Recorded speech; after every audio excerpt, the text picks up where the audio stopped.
Oh, John, thank God. Williams, what the hell are you doing here? Myers. Is he dead?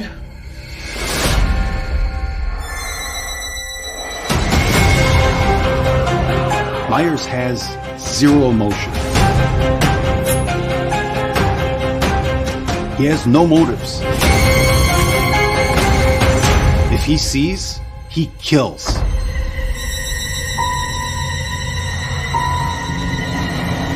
Tell the town to lock their doors. No one in, no one out.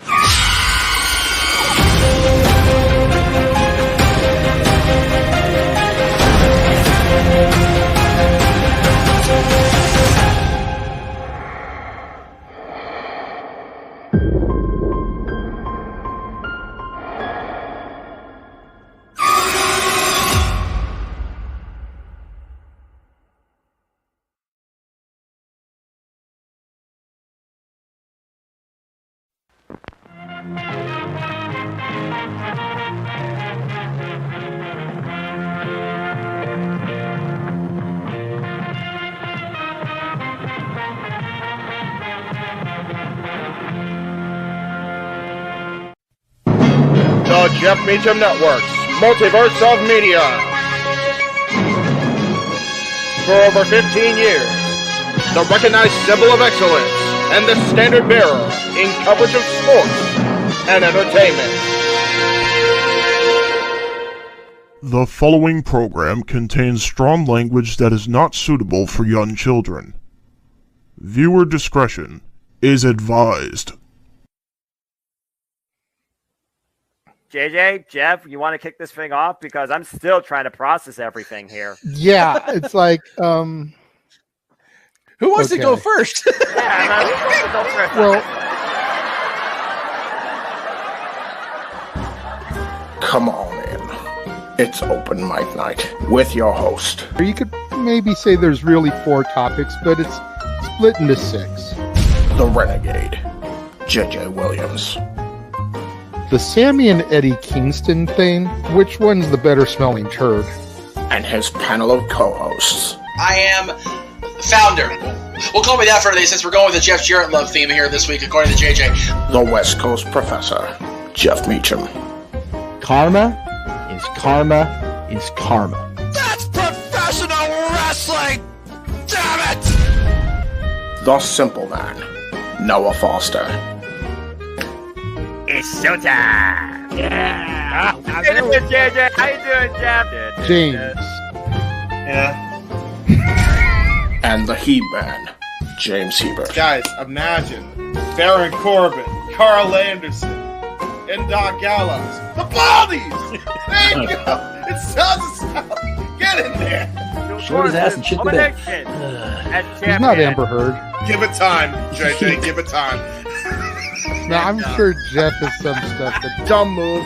Just don't pull this bullshit again. You get one. Tony needs to stop caring about the ratings. Bradshaw said as long as the ads are in place, we're not going to lose that 3rd hour. Real Honor does not have to be AEW light. They don't necessarily have to coexist with each other. We kind of saw that tonight to a degree. Along with a panel of guests. He is no longer glorious. Don't you bring that up. You want me to rant about what my NXT used to... Nope, we are done here for the night. I swear, James. Because you never know who may show up for open mic night. I leave our company in the capable hands of an extraordinary group of superstars, employees, and executives. The first thing that came to my mind was, it's about damn time. Amen! All I have to say to that picture is Hulk Hogan.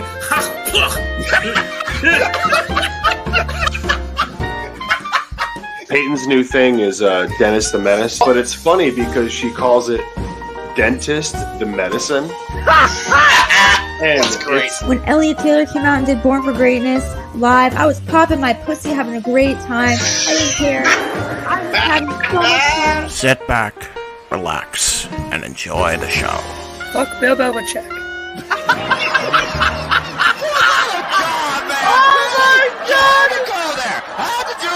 Football thing. We had it on wrestling, and then you bring in that shit. That just how the fan goes off the damn rails. Brilliant, bloody brilliant. We're here.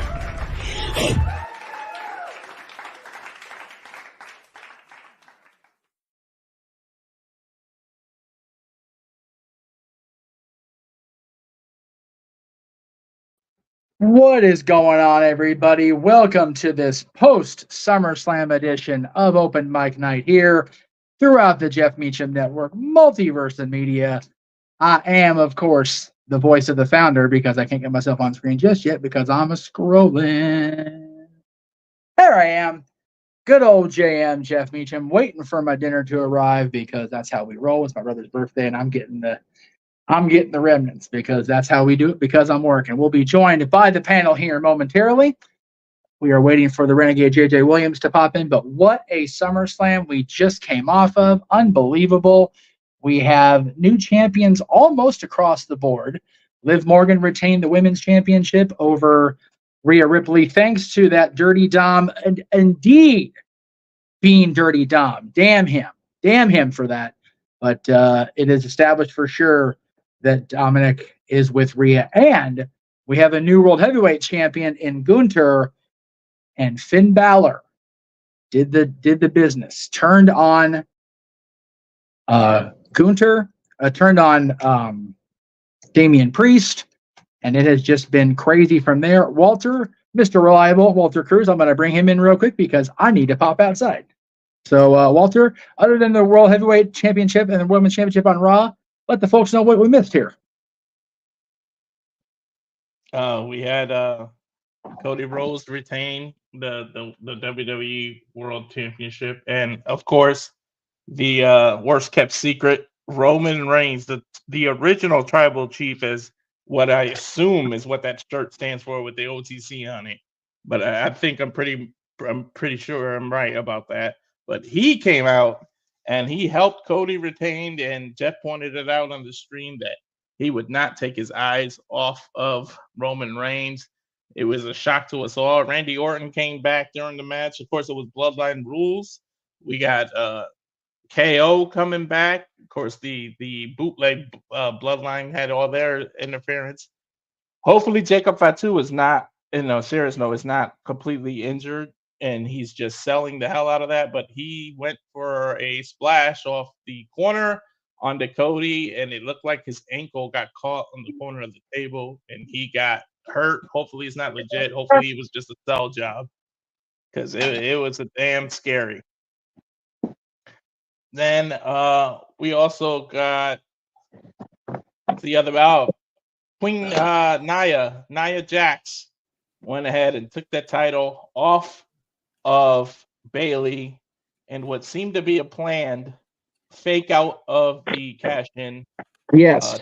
Tiffy came out and looked like she was going to cash in, but it seemed like it was just a distraction for them to fake the cash out for Nia to do not one, but two avalanches in a row to become your new WWE World Women's Champion. Yes. WWE Women's Champion on SmackDown. The Women's World Champion on Raw is still with Liv Morgan. As I said before I went out and got my dinner. Thank you, Rattlers. Thank you, Patrick, my brother, for the birthday shenanigans. Who we got here? What's going on in the chat room? Okay. All right. We are awaiting, again, our moderator par excellence, Renegade Judy Williams. James came in, but he went off camera, so I don't know if he's ready to go. Yes, sir. Jeff, I just got an email from WWEshop.com. Oh. Roman Reigns, 1,316-day title reign signature series title already on here. Already the OTC shirt on here already. Yeah, TJS put the pictures of it in the No DQ review chat. I saw that. Oh, I took myself out of that chat. Well, the review chat I'm still in because I'm on the review sometimes. I took myself out of the main No DQ chat because. But yeah. So James is on camera, so I'm going to assume it's okay to bring him in now. Yeah, there he is. Hi. Hi guys. $600 for that new title. Fuck that. Jesus Christ. That shit's crazy. All right. So I really want to wait for JJ. I'm not getting any answer on where or why he is. He said he went to go put dishes in the to get that. Yeah. All right. Well, if he wants to comment on what happened, because he did ask me about doing the research on the Logan Paul topic, but I'll go ahead and dive in. God help us. Okay. So you did mention you wanted to start with that with yourself. Oh well, no, I did, and I am. I want to make sure everybody was here, but I also said I was going to lead off the topic anyway, so I suppose I can just dive on in. Look, we've been pretty good the last few weeks about staying away from the really heavy stuff because it's been pretty bad a lot of times. But I felt like we couldn't not address this topic and the others that JJ has in store. So let me just say right off the top that in most cases, I feel everybody's entitled to an opinion. I believe everybody's entitled to say what they want, do what they want within a social media experience, even on Twitter or X or whatever the fuck. Okay.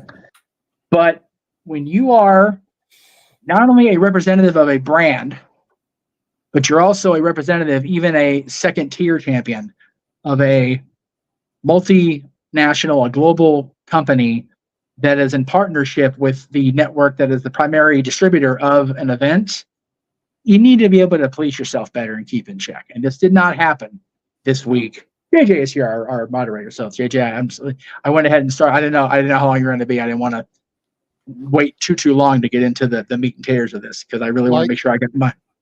I had my YouTube playing on my phone. Like Walter said, I put in the private chat that as soon as I'm done, I was going to grab my dinner, throw another little dishes in the dishwasher. Would you please start the stream? Oh, and I did. Okay, good. Okay. So yeah. Okay. I did my job then. Yay me. Okay. So this partially stems off something we talked about on Satellite Sports Bar a couple weeks ago, in that Logan Paul, as the owner and primary face, if you will, of Prime Drink, Prime Energy, Prime, whatever the hell it's called,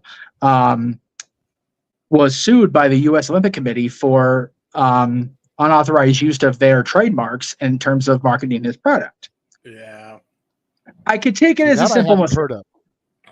Yeah. So when they had Kevin Durant on the Prime drinks and had the like the Olympic phrasing and the slogans and stuff, yeah, he didn't get okay. He didn't get that okay by the Olympics. He just went ahead and did it because, well, Coke did it, I can do it. No, there's licensing involved here. Just again, arrogant assumption by an uninformed individual. But again, that's a corporate mistake. Whatever, like that, I can kind of like, okay, that's just dumb fuckery. Whatever. This week, however, over the line, and I am. This is my opinion. Is our opinion thing still in here? In the banners? Yes. There you go. No, not the comment. Take that shit down. Whoever's producing, and it wasn't me. I don't think it was JJ. Fine, but if it wasn't, knock it off. It was not me. Okay, I good. am locked out.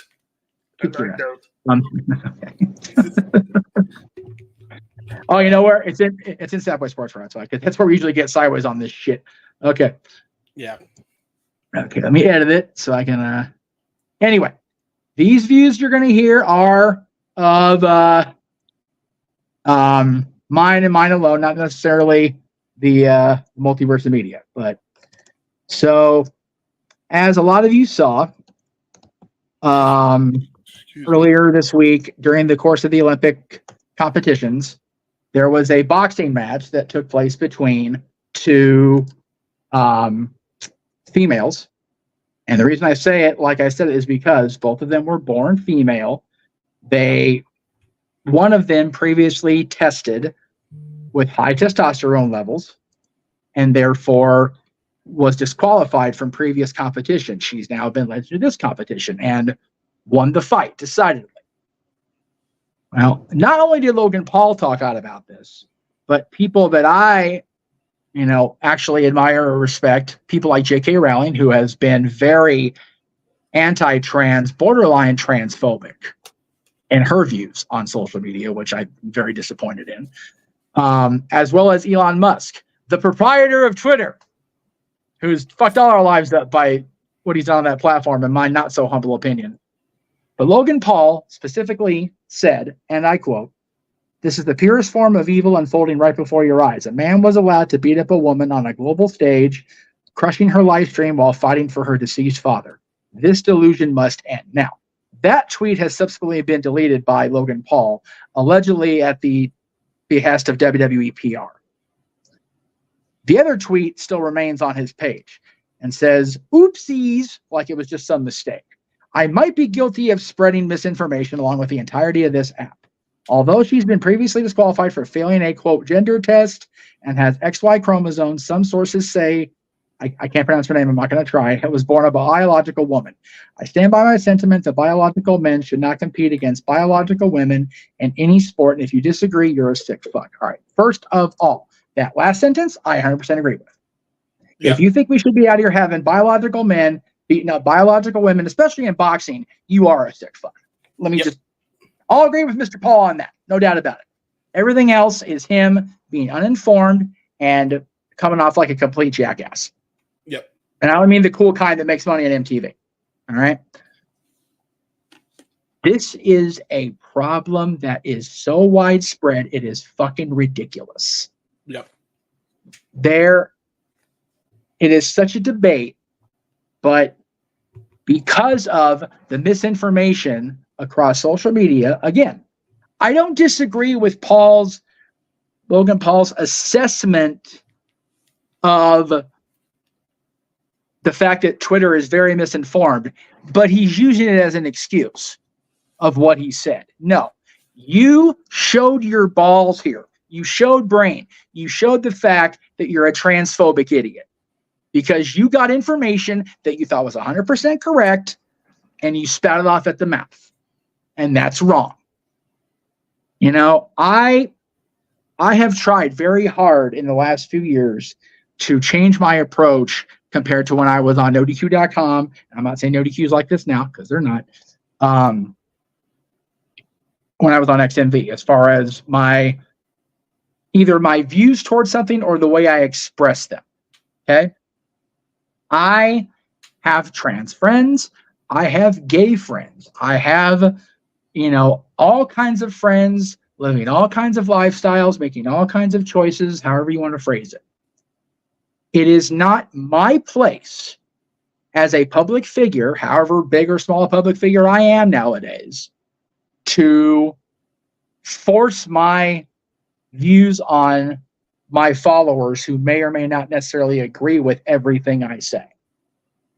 And Logan Paul spouting off, first of all, being completely misinformed because she is a woman, and then subsequently double talking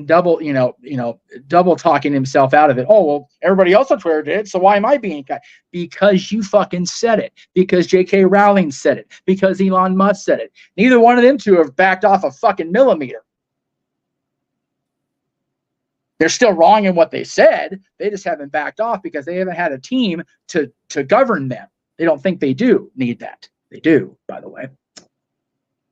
Logan Paul, thankfully for him, it's too late now because it's out there. Screen caps are out there. But WWE PR was on that. Like, oh God, why? On top of getting sued by the U.S. Olympic Committee for the trademark issues, this is our United States champion up until a couple hours ago on a program that we're already trying to get off a network and just get the hell away from Fox as soon as possible. But we're taking that show to USA, which is NBC Universal owned, by the way. Our partner with the Olympics is just having the U.S. champion just all over the fucking place. That's so bad. It's such a bad look. I was so against him being part of the WWE because him and his brother are just who they are. And again, Walter made the haha about, God, I hate being right tonight. I did hate being right during the show because goddamn Priest got screwed. Mommy got the loss of the shaft now, thanks to her Dom going with Liv. That's a whole other story. But God damn it, I hate being right about this because it's not okay that somebody that I had been impressed with in his development in the ring, the person he is has clearly not changed from his YouTube dumb fuckery days. Not even a millimeter, it seems like to me. And it's sad. But luckily, somebody was smiling down from above tonight on our boy, the megastar, with everybody saying LA Knight, because now Logan Paul is no longer a champion and a representative of the company. It was in poor taste, and it's clearly wrong. I have a problem with stuff like that. I have a problem with, people on streams or videos or whatever having a decidedly, at least the perception of anti-gay or whatever. It's very problematic. I hope to God it doesn't happen often on my own channels because, man, I would be my brain would be if it happened on here. Thank God. So that's my stance on Logan Paul. And I wanted to go first and make sure I got that off my chest and out of my way. I'm going to let the moderator take over the flow of the show. But I felt as head of channel, I needed to say something first about that because it wasn't okay when we were ha-haing about stuff like that on XMV in 2004 and 2005 and 6 and whatever. It's even less okay. I am going to go on mute because I do have my dinner here and I'm going to go heat it up because it's barbecue and I need to heat it up. But I will be here in the background for the moment, and then I will be here. I am not going off screen because I don't disagree with anybody else here. I need to fucking eat up. So, no worries. I just did the same thing. Walter, you can go ahead and go. Then we'll go to James, and I will bring this topic home. I did the same thing as I was eating the sandwich. But first of all, I want to say this is why we at Jeff Meacham Network didn't immediately jump. And you'll see how I relate this at the whole Vince McMahon lawsuit. Because each and every one of us agreed, let's get all the facts straight before any of us spew our opinion about on it and put it out into the world. We actually took our time to let the research and the opinions get out of the way. You know, we didn't give you guys our opinions because we waited for the fact. Yep. All this instant crap. Logan Paul didn't wait for the facts. He just spewed off at the fingers, I guess. You can't say mouth because it was a tweet. But he just went on his phone or his laptop. Yeah, that's true. He just went off without getting all the facts straight. And that's why we all think facts are important. If you notice, people were asking us about the whole Vince McMahon thing, and none of us gave our opinion at all until all the facts came out on the case. Then we had a meeting. Then we brought it up as a topic because that's how it should be done. You shouldn't just jump right on it. You should have got your facts straight. And the fact that you didn't and then try to oopsie and make it a joke shows how dumb you are or how like reactive you are. You're too easy to react and you're just jumping on bandwagons because it's the cool thing to be anti-trans right now. It's the cool, especially I don't want to get political, but certain people on certain sides, it's like the thing to say, to be anti this and anti that. So you shouldn't spew your opinion. And me personally, I feel like anybody who's in the public eye, who's a celebrity with huge followings, you really should be having people control your social media. You should not be doing it yourself because it's just like you too, especially like people like Trump and stuff. It's just too quick to say stuff and then it blows up and it comes. You need a representative that knows how to handle things for you. People like Tony Khan. Tony Khan gets in spats with fans. It's like you're the owner of a multi-million-dollar, or at least I hope it's a multi-million-dollar company right now. Why are you responding to people at all? Why are you doing that? Like, you should be above that. And I don't get why he is, and you can't backtrack. That's the thing about the internet. And, you know, parents always warn people, be careful what you put on there, because once it's there forever. I don't care if you deleted it or if you apologize and try to backtrack. It's still out there regardless. There's screenshots. There's always what they call a digital footprint. Once it's out there, it's out there. There's really no taking it back. You can say I'm sorry, yeah, but it's never gonna go away. That's all. I don't want to go on a tangent and keep talking about it, but that's all I had to say about it. Just do research before you say something. We got the clip there. What does Vince Russo always say there, JJ? What? Go do your homework, bro. Sorry, I was distracted by something else.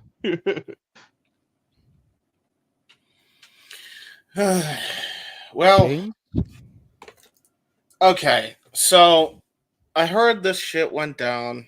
I have a slightly different take, but it goes basically to the same destination of fuck Logan Paul. Really. Okay. Right out of the gate, I want to point out that I don't think Logan Paul is necessarily transphobic. I think he is very much, and he very much clarified in his second tweet, even though it was a horrid way he wrote it, that he has a problem with biological women going up against biological men in sports, and he still stood by that.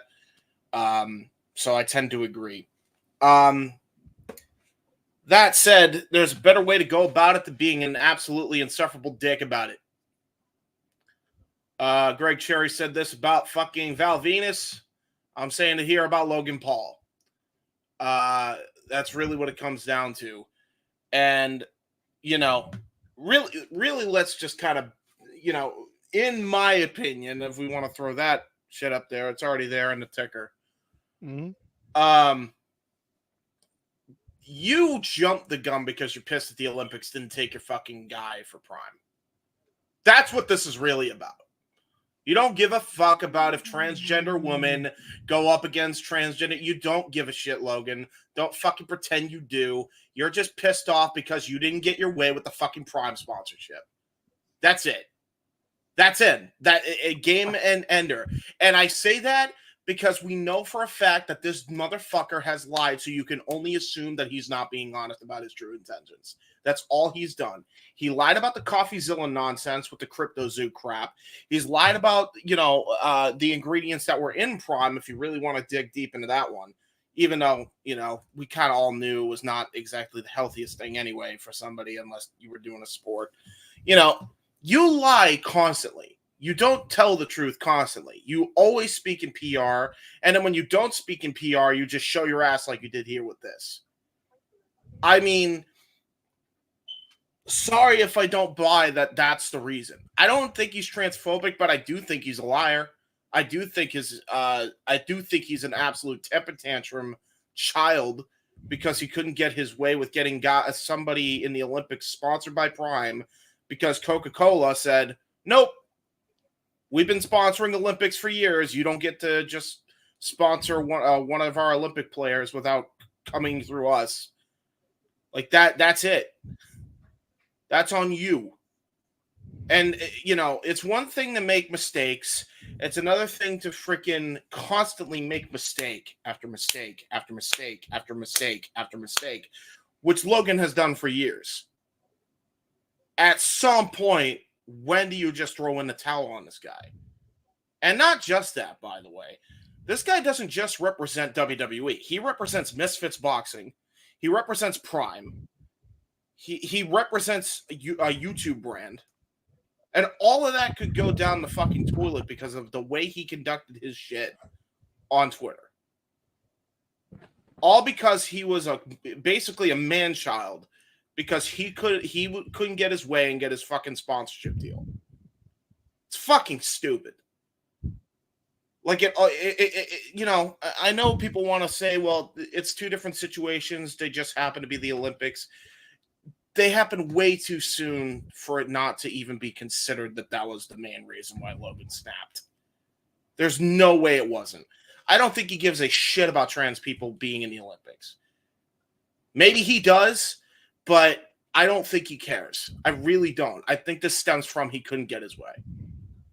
And it shows because of the way he acted on social media, like a fucking man-child. Like he's been doing 4 years, by the way.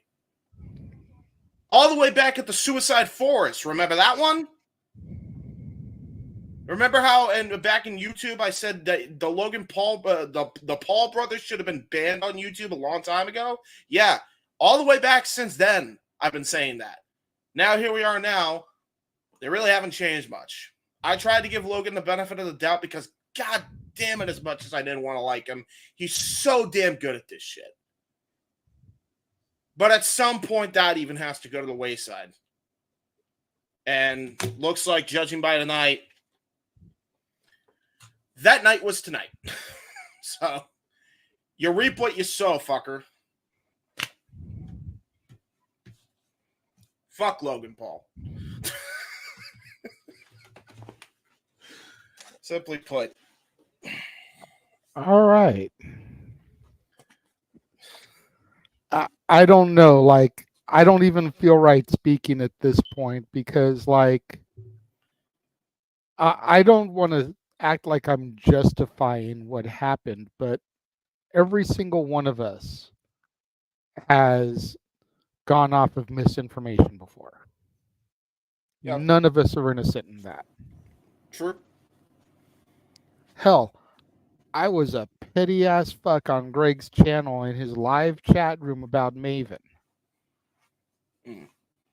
Because I tried to get him when he first started his channel. And there was a message from me sent to him that appeared to have gone on read that never got responded to. And I was all up in my feelings about it. And Jeff reminded me how easily Facebook will mark something as having been read when it hasn't been. So I can't really sit here and judge the man for going off of misinformation. We've all done it. Like I said, every single one of us is guilty. Even if it's just something insignificant. One of your friends told you something that somebody you know said, you went to go confront them on it, they didn't say it, your friend twisted shit around what they actually meant to try to start some shit. Every single one of us has had that happen. Is it near the level of this? No, but it's still misinformation. It's getting misinformation and acting on it stupidly without doing your homework, bro, and getting down to the truth of the situation. You know, some of the stuff that you routed off, James, I don't know about that shit. Logan Paul did not come into my radar until WWE. Right. Which is fair. I've watched YouTube. I watched the Jake Paul documentary that I reviewed. I think it was on Netflix. Just to try to give me a little bit more knowledge about the Paul brothers. Granted, it was centered more on Jake than Logan, but Logan was definitely an active part of the documentary. It was his brother, for fuck's sake. So all the stuff that happened with Logan Paul and Jake Paul prior to WWE, I knows not about it. I didn't follow him like you did. I don't have the disdain for him like you do. I can't judge the man. Again, I don't want it to sound like I am justifying him. What he said was wrong. I will acknowledge what he said was wrong. But let he who is without sin cast the first stone. Not, like I said, not a single one of us is innocent of acting on misinformation. Valid. But when we were called on it, we didn't backpedal. And if it was proven to be misinformation, beyond a shadow of a doubt, which it was in this case, apologize without a yeah but. Well, I fucked up, but everybody else on Twitter. Yeah. So what? You still fucked up, dude. Don't fucking yeah but your way out of it. If I may also, I hate a yeah but. Yeah buts bug the fuck out of me. They always have. If I may, Jeff, also. While I understand that most people don't know, especially in the WWE landscape, I'm the YouTuber probably more than anybody else in this room. I've been doing YouTube since 2008. I have seen this motherfucker. Fair enough. Okay, yeah, there is that. But like all of YouTube, like encompassing the crap that is YouTube since 2008. Let me put it that way, right? So I have seen these idiots rise since the Vine days, which is probably their most non-hurtful era, to be honest.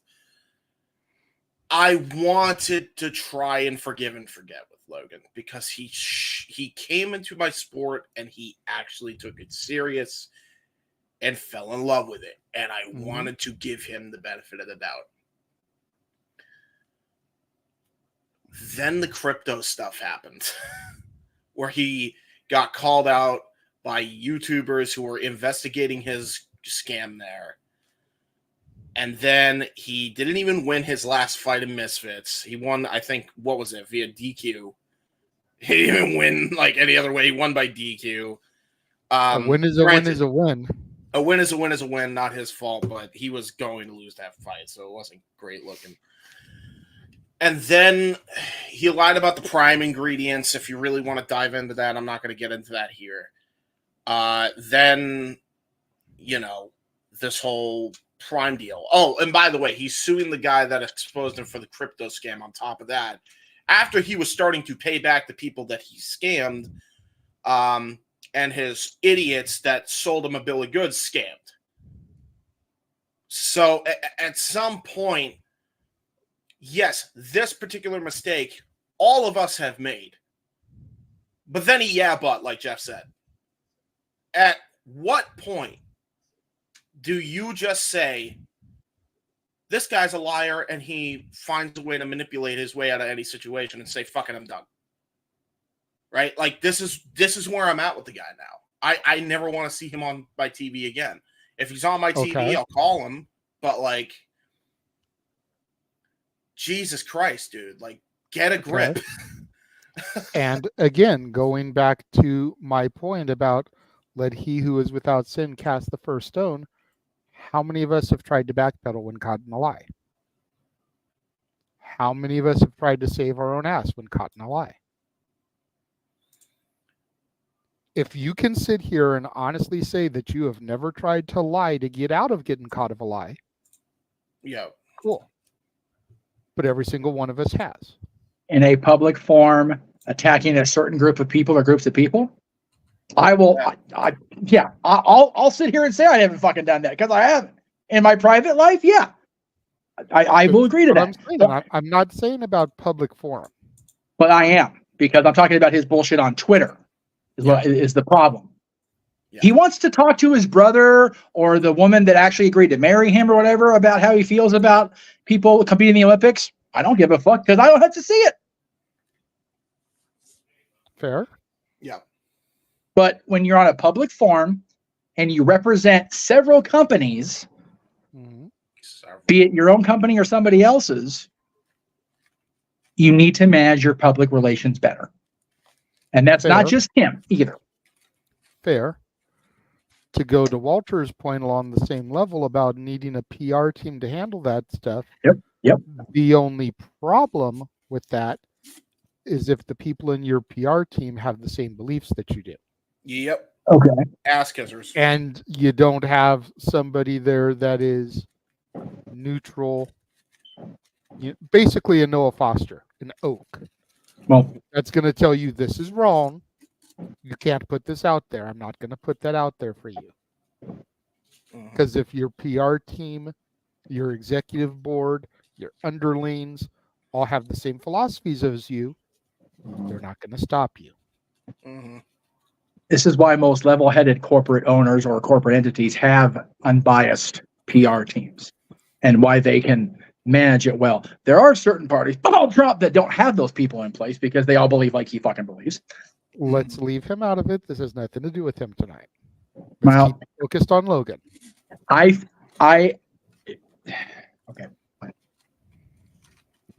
I just feel like there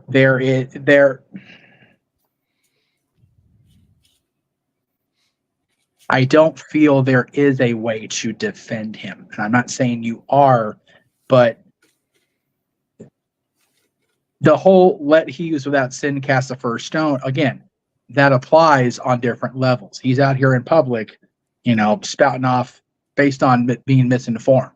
Yep. And that is the greater microcosm of social media. It's like people just think they can say whatever they want because, it's my timeline, it's my page, it's like, no, you can't present the appearance of transphobia or, homophobia or any, being against a group, wherever your personal beliefs are. If you're going to hold a public face or you're going to be a public figure, you have to toe the line. It just is a way of life. And it's much more so in this country, because other countries, they'll slap your goddamn head off if you get out of line like this. Yep. I mean, that's just, I'm not saying that's right either. Let me be fucking clear on that. But Mike Tyson, who is certainly not innocent of shit like this, let me be clear on that. But he made that valid point, whatever it was, over a year ago. Social media has made way too many people comfortable not getting punched in the fucking face. Yep. And James made a valid point. He didn't get his way because he tried to use trademarked phrasing and logos without proper approval. Yep. And he's throwing a tantrum because he couldn't get his way. Yeah, that's what it comes off like. Dude, the first chance that he thought the Olympics fucked up, bro, he jumped on it. He didn't even, that's why he didn't research, because he wanted to get his get back on him. That's what I'm saying. And again, to JJ's point, yeah, that's not right. Yeah, he reacted. But the fact that he reacted and didn't didn't research it, and then when he got found out, backpedaled rather than just straight apologized. Yeah, exactly. Like, and there's to my point also, you don't have to be an insufferable dick about it. You easily could have. Here's Logan Paul's same statement in different words. Ready? I have nothing against trans people, but I do feel like when you have a biological man and a biological woman go up into the ring, it's a very big problem, and it could really be a disaster for the people involved. And I don't think that's right. Done. Yeah. And Again, that's before he knew all this shit. Yeah. I'm going to throw it up again. The first tweet, completely inexcusable because it wasn't research and he had nothing behind it. Yes. The second one, starting off with the with the quadruple exclamation points and going, oopsies, like some, oh dear, I got caught. Oh, fuck me. Yeah. I might be guilty of spreading misinformation. Stop the sentence. Put the fucking period right there. Use punctuation right there. Nope. He says, along with the entirety of the app. So he's completely sidestepping accountability by blaming Twitter rather than his own goddamn self. Mm-hmm. So there's that right there. Then he goes, although she's okay. So rather than I might be guilty, my bad, I stand by my statement that men shouldn't be competing against women. And if you disagree, you're a sick fuck. He takes out the entire rest of that tweet. I've got no fucking problem with him. We can start the show with JJ ragging on Liv Morgan like I know he's fucking waiting to do. But no, he's got to put the middle part of the tweet in. It's like, shut the fuck up. Yep. Wait, you know what? Logan, in the case of your first tweet and most of your second tweet, please follow Thea Hale going forward. Everyone shut the up and sit down! It's just that simple, dude. Yeah, back up. I'll show you how he should have said it too. Like, yeah, go ahead. He shouldn't have even the beginning of that. He shouldn't even have said it that way either. No. Yeah. Let me see the tweet again, Jeff. Yeah. Okay. Like I said, the first tweet, just don't even say it. First of all, you've got no fucking problem. But since you did, don't come off going oopsies. Like, dude, you just sound like fuck you. I'm going to be, as James put it so not eloquently but perfectly, an insufferable dick about it. He should have not typed oopsies like you said, and then he could have said, upon further research, it seems like I spread misinformation. Period. No, along with the entirety of that. And then you don't even have to put this, that she has been previously disqualified for none of that needs to be there. Yeah, that's what I'm saying, Walter. You could have handled this with such grace on both sides. Like, even if you didn't have all the information, you could have said that first tweet in way better of a way, and he didn't. That's the problem. And he didn't care. That's why I say he didn't care, because he just wanted to get back at the Olympics. That's it. That's what this stems down to. The second tweet, if he has, I might be guilty of spreading misinformation, but I stand by my sentiment that biological. If that's the way he composes that tweet, again, we're starting off with Liv Morgan hate. I'm far less cranky. Because, in character, Liv Morgan earned every bit of it tonight. My God. She was an insufferable boob, and Dom was a complete fuckhead in character. So here we go with that shit after the segment. Dirty Dom. Damn right. Dirty Dom. He did read it. Dirty tonight. He learned from his father, Latino hate. Eddie Guerrero didn't even do that. He didn't go that far. Hell yeah, man. Eddie didn't flat out turn on his woman. Eddie didn't turn on his woman, man. Never. Yeah, he was caught in this. He was caught. Okay, well, you know what? Yeah, with China, that's fair. That's fair. Come on now. Yeah. Okay. All right. Yeah. There I go again, spreading misinformation without checking the research first. My bad. Just like everybody got caught. He got caught with Victoria in the shower. I'll stop casting my stone now, Jay. Sorry, I fucked up too. My bad. Oopsies. Oopsies. Yeah. Hey guys. Don't forget. By the way, there are two things that I will say about this. By the way, I know I've sinned and done the misinformation shit. You know what I didn't do, JJ? I didn't run a crypto scam and scam a bunch of fucking people from my audience. You know what else I didn't do? I didn't go and I didn't freaking film a suicide man in Japan. Okay, I didn't do any of that shit. So yeah, I'm pretty confident in saying that I can cast the first stone, even though I sinned. Thank you. Fuck you back. He also was pissed about something else where he tried to go to Antarctica where people aren't allowed to go, and he tried to do that. Hey, I was told by a book written by a man, by the way, not by the actual person, that Jesus died so I could sin and be okay. And I have sinned far less than Logan Paul has. Mm-hmm. I better get into that one. And I've also, when I've sinned, even though it's nobody's fucking business but mine because I kept it private, I still come on programs like this. And within my ability to talk about it without getting myself in more legal trouble, I own up to my shit. I have not always been a nice person. I have not always been a good person in a relationship. Lord knows. But I haven't butted my way out of it when talking about it on here. Because I didn't have to. Because I didn't stick my foot in my mouth and get myself enrolled and chase you with some other dumb shit for talking too much. Love you, Noah. Glad you had a good time at SummerSlam, but fuck you for seeing all that good stuff in person, asshole. Anyway, are you raising your hand or are you just making hand gestures just to be silly? I just changed my name to say what Jeff said. Oh, what Jeff said? Okay, very good. Okay. By the way, this is very tasty barbecue. I'm going to go ahead and keep going. Go ahead. All right. So now that we've gotten that shit out of the way. Yeah, I'll take this down because JJ's turn to rant, folks. Let me produce, James. Let me host and moderate. Sorry, I'm hyping them up. We're going to throw to a commercial break before we come back with the next thing. Because, we actually have commercial breaks. We can alternate now. That's true. Damn it, I hyped because there's an open mic night specials trailer again. To show everybody all the game nights and karaoke's that we're going to be having coming up. I'm looking forward. The dumb fuckery challenge. And now, preview time. So let's take a look at what's coming your way.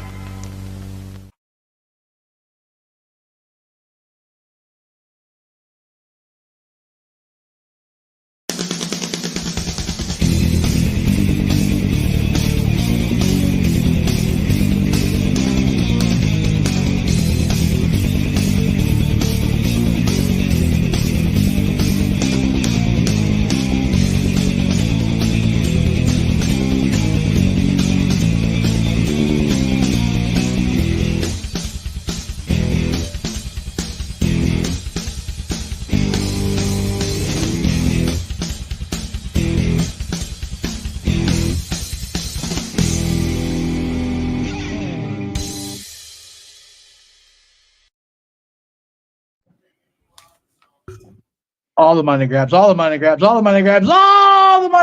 besides just karaoke and theme nights.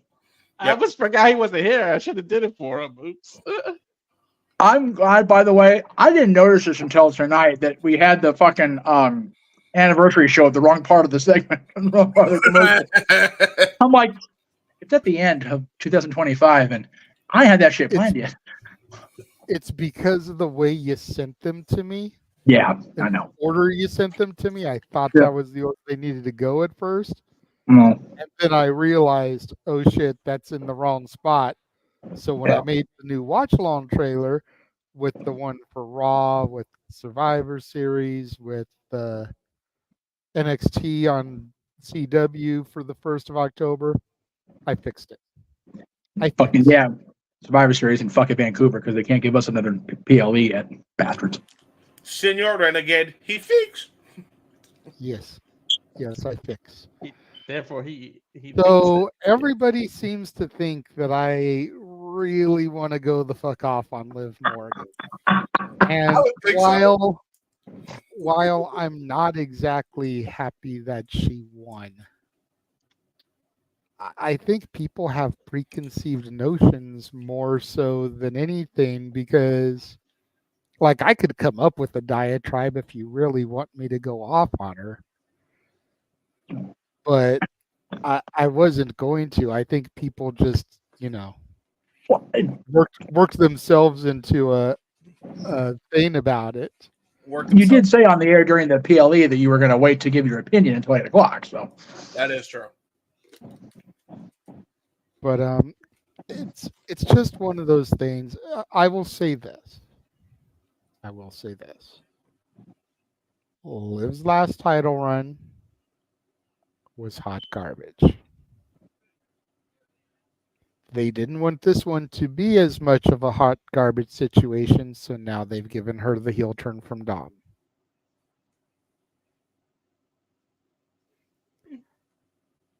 I don't think it's going to make things much better, because pretty much everybody on the Raw roster can use her as a fucking toothpick. But I'm here for the Dom portion of it, because I always thought Rhea was too good for Dom anyways. Yeah. And I even saw a tweet from Buddy Matthews. I'll just paraphrase it here, but basically said, "Hey, Tony, I got to go help mommy real quick." Ooh, another hint. Okay.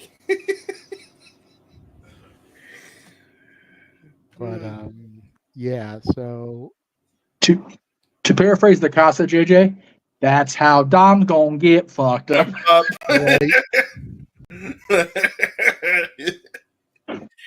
Well, good for Dom. I mean, he's the ladies' man. What can I say? Good for him. Gonna beat him like a copper should have. I see a mixed tag coming up.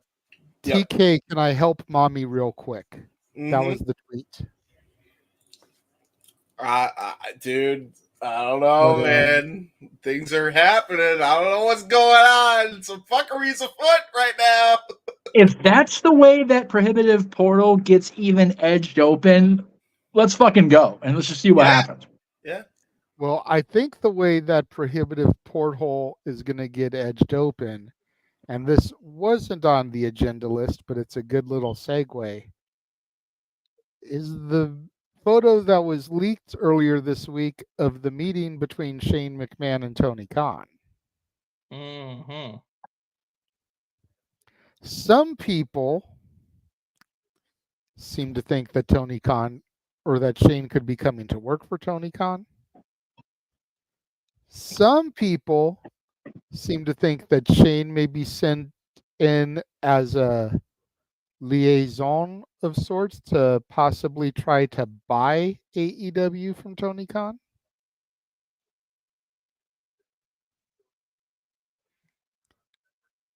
You know, there's a lot of difference of opinions going around the internet based off of who you subscribe to, who you pay for their newsletters for. But if Shane begins any kind of partnership possibility with TK, that could be how the Prohibitive Portal gets opened on that end, I think. Because I think there's enough people within the AEW locker room that are ex-WWE guys that are pro Shane McMahon, that if Shane thinks it's a good idea to do business, they'd be willing to side with him.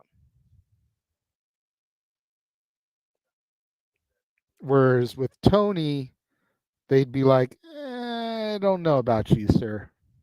Mm-hmm. One minute you're tweeting about how WWE is the devil, and now you want us to do business with them.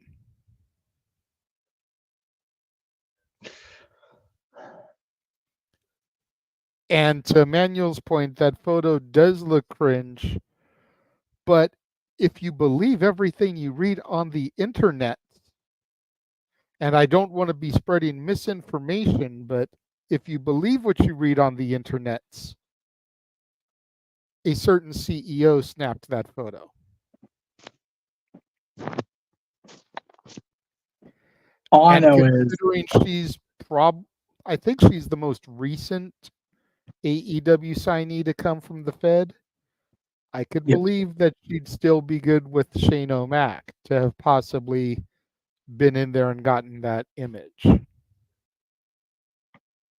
yeah, Shane looked like he was off to the side, got caught taking a shit.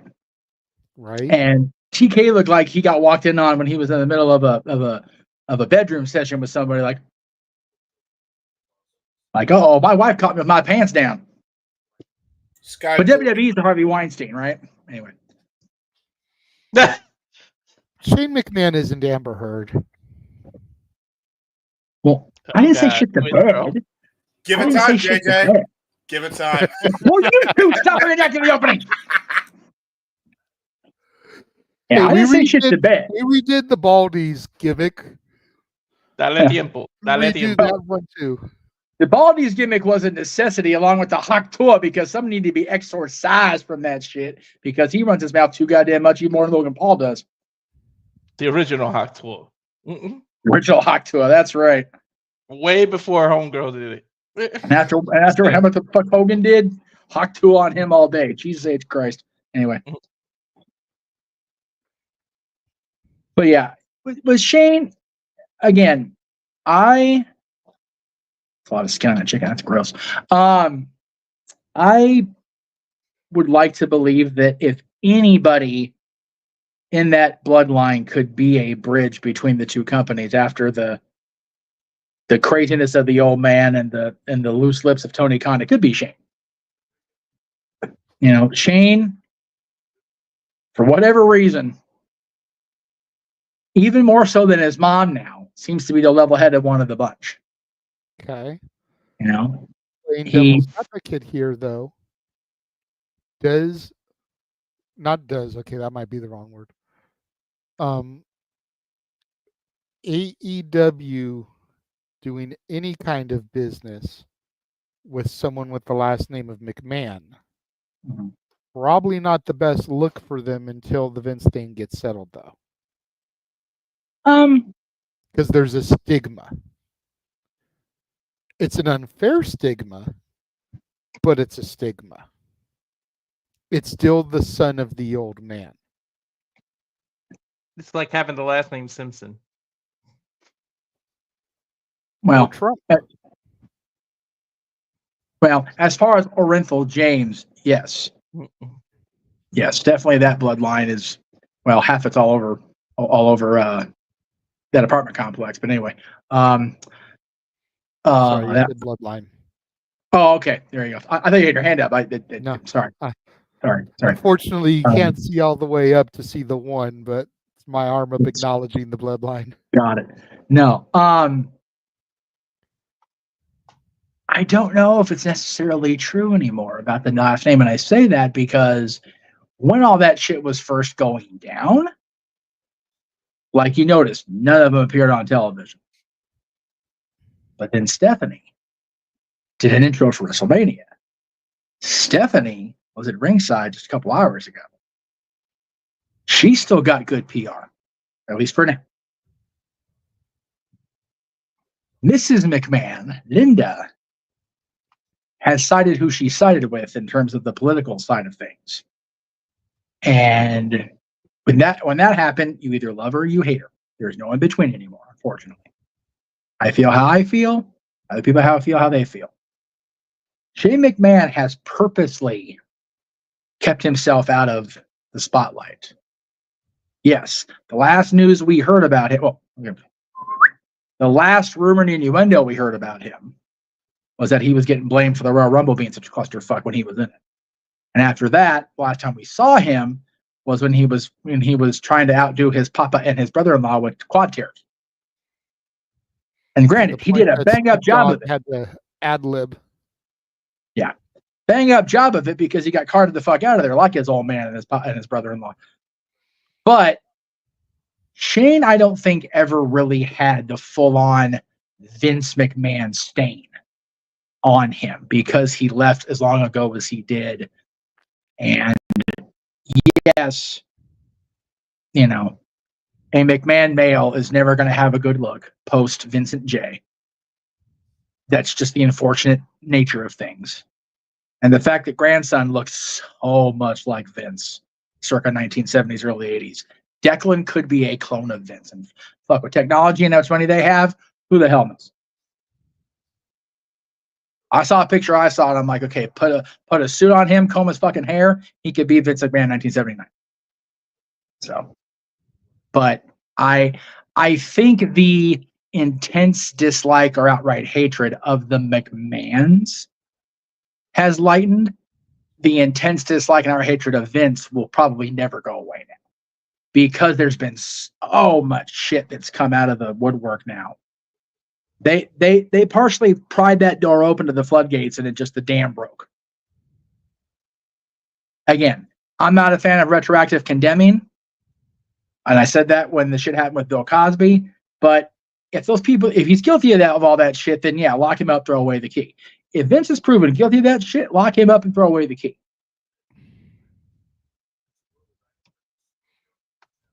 I don't think the hate is on Shane near as much, and I think that even the company itself can recognize that. And if Shane McMahon can be the bridge between the company and people in AEW, or even the company and Tony Khan, at least put the feelers out and see if there's enough connective tissue to make something work. If it doesn't, it doesn't.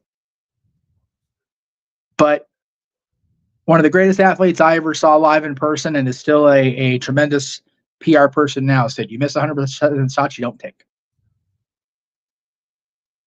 And he appeared in a movie that featured this jersey. So there you go. Minus the bib, because he wasn't eating barbecue at the time. This is accurate. But Wayne Gretzky eating barbecue probably not going to happen, because he's in a little better shape than I did. Just guessing. Maybe some skinless chicken like I tried to do here. You got to at least make the attempt, because you never know until you do. And I really, James made, he asked a valid question yesterday on Ask Me Anything related to Shane, in that could he be the way that we get this territory-like system back? And while I don't think we're going to go back that far, I really think that we can allow the athletes, the talent, to have more crossover opportunities if AEW and WWE just get out of their little piss contest. And again, both sides are guilty of it. Tony's more guilty because of throwing the shit around he did. Comparing WWE to Harvey Weinstein, it's like, Vince maybe, but not the company as a whole. Right. WWE's been more petty than anything else. Hunter telling Billy Gunn he'll buy the company just so he can fire his ass again. That's just funny. And it's in the context of a Hall of Fame speech and DX being stupid, dumb DX things, right? Tony saying what he said as far as Harvey Weinstein was like,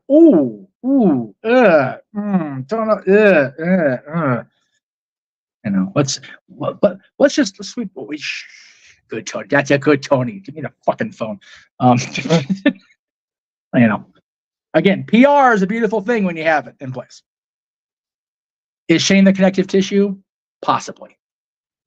I think the biggest deterrent to the happening right now, not to ruin the moment of the night, but the tribalism of the internet wrestling community is what is deterring that partnership from happening, or the working relationship from happening.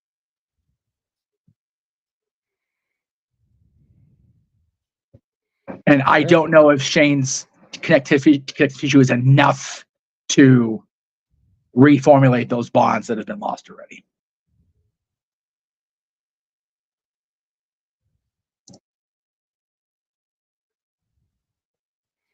Okay, James. Hell. Okay. I will say there's a couple things with this. There's so many hints now, it's actually absurd. I feel like it's too much of a coincidence. Now we got the Buddy and Dom thing going on. I don't know, man. And now Ricky Starks is like gone on riots on Twitter. Like, it's been crazy. He's been absolutely roasted both companies. So there's that. Kind of looking forward to him out of everybody just because of how much shit he's been talking. Probably the only one that's actually using trash talk on social media, right? I don't know. Like, I feel the WWE has worked through a lot worse with a lot of people who have said disparaging things about him. Hello, Bischoff. Hello, Warrior. There you go. There. Fucking Bruno. Yeah, Bruno. Bruno was a big one. and Triple H worked his stuff out with them. Now, here's the thing that I also want to point out. A lot of people don't realize that the Tony Khan and the neck brace calling the WWE the Harvey Weinstein, that was actually already 4 months ago. Yeah, right? Like, I don't know where that time went, but it's already been like 4 months. Since that happened, the tune in AEW has changed. The tune in WWE has changed. I don't think people realize, but when Triple H said the thing that he said at the press conference about, I don't like the long 5-hour, 6-hour shows, he was very quick to say right after, and don't take that out of context. I was on a 5-6 hour show myself. I just don't like it. Not my thing. Right? He just straight up said, that's just how I feel. I'm not attacking anybody personally. So that would have never happened. He would have let people just interpret it how they wanted to interpret it, and then social media run amok. He was very quick to dismiss that, which is not like Triple H if he's as petty as he's been with AEW, because both of them were taking pot shots at each other for a while. And lately, there hasn't been as many pot shots. And if there have been pot shots, they've been tweeted and deleted rather quickly. And it's been happening a lot more frequently, almost like they're trying to sell a realism of possible scenario of Under Siege Part 2 Electric Boogaloo Shane and Tony edition. You know, freaking, the AEW is going to come into WWE. It's going to be like the Rush Hour series, except with a black guy and a Chinese guy. It's going to be with a white guy and a Arab guy. So yeah, there's that. But, you know, I'm looking forward to it. I hope it happens. I want it to happen for the betterment of the industry. But, you know, there are things that definitely can get in the way. I've just seen WWE like work out issues with everybody. They got Punk back, for crying out loud. Like, you got a written story in there. If you work this out, how do you not try to work that out when you got a work shoot angle waiting at the fingertips to really start this whole thing off? I was just saying, big money. Big money. It's like JJ said during SummerSlam. Punk in there with Drew McIntyre is a result of Punk realizing there's beef and real life heat with him and Rollins and him and McIntyre, but he can still do business and make money. Right, Matt and Nick? I want Shane to buy the company just so that way he can overrule their bullshit. Just to make, that's what I want. But, you know. Or at the very least, take their nameplates away. Let them fucking wrestle. Because they can wrestle. Yeah. Yeah. And I would say that during Blood and Guts. You don't have to like it, but man, some of the spots they were doing were pretty impressive. But yeah, just take away their ability to run the company and manipulate that bullshit. That's my biggest problem with them at this point, is because they've become such assholes because of their ability to do that. Mm-hmm. Truth. Anyway, that went off in a few different directions because of the people involved, but yes, it did. Yes, it did. I would love it though. I would love it if that picture leads to unity within wrestling. Would just be delightful. You never know if it's just Shane making a power move to get back into the WWE. Like, look, you don't let me back in. I got the possibility of making this happen. You know what, though? If his dad was still in charge, I would believe that more. Because I really don't think him or Paul give a fuck. Like, I really don't. Yeah, true. Yeah. I don't know either one of them intimately, but based on what I know and what I've heard, I really don't think either one of them give a fuck either way. I think they actually would rather the global territory system to possibly happen, to be honest. Especially considering that's the era that Shane and Hunter grew up either watching or being a part of the most. Yeah, I mean, Shane was a very young man when Vince expanded the territory into the global empire it became. Yep. He saw those people fall by the wayside, right or wrong. Hunter trained under Kowalski, who had his own territory-ish. But Hunter was always going to want to be with WWE. He happened to be at WCW because they gave him off. Yeah. So, go ahead, Juan. Before SummerSlam, I would have said, if you do this, just give me a reunited Edge and Christian versus Judgment Day. Well, and I would have been happy. Yeah. Considering what happened tonight. Exactly. I said but hang on. Balor, McDonough, Dom and Carlito. Yeah. Throw Carly in there. Shit, why not? Against Edge going to the patriarchy and going, look, I got some shit going on. I got Priest, but I could really use your help here, Jay.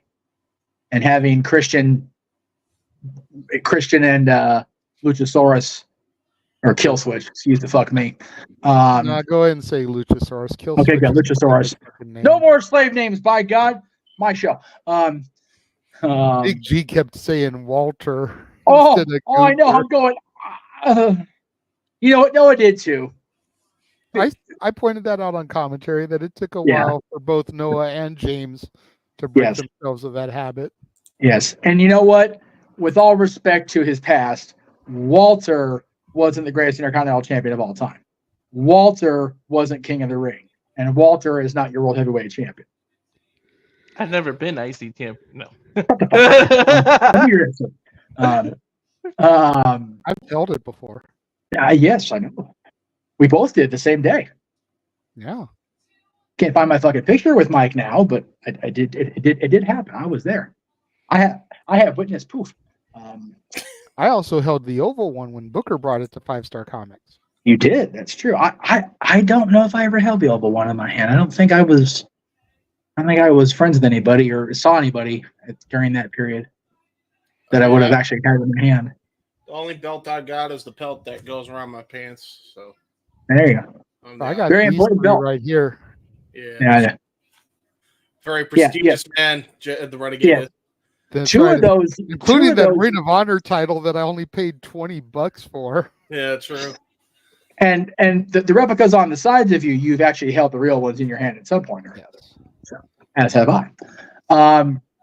But yeah, I held the Ring of Honor title too. Just it wasn't that variation. It wasn't that one. No, it was the James Gibson, the OG one. Yes. Okay, whole fucking sidebar. Jamie Noble was the fucking Ring of Honor champion. Can we just sit on that for a second? Yeah. Okay, good. Thank you. Right. Like the fuck. Hey, he was great. He was great though. He was a great champion, but it's like Jamie that Noble? motherfucker dropped it to Danielson. Like Danielson was Ring of Honor champion by beating fucking Jamie Bell, boy. Like what the fuck are we doing? By the way, that's a kick-ass match. If you guys have not seen that, no, it's a great fucking match. You sit there and you go back and just Wikipedia. It's like James Gibson was like, Jamie Noble was the Ring of Honor champion. What the fuck? Yeah, that's like saying Mustafa Ali was the X Division champion. Yeah. You look back at his history, you look back at Retribution and all the bullshit they put him through and barely TV time. X Division champion? Yeah. Okay. We can do that with a lot of people. Nikki is the TNA champion.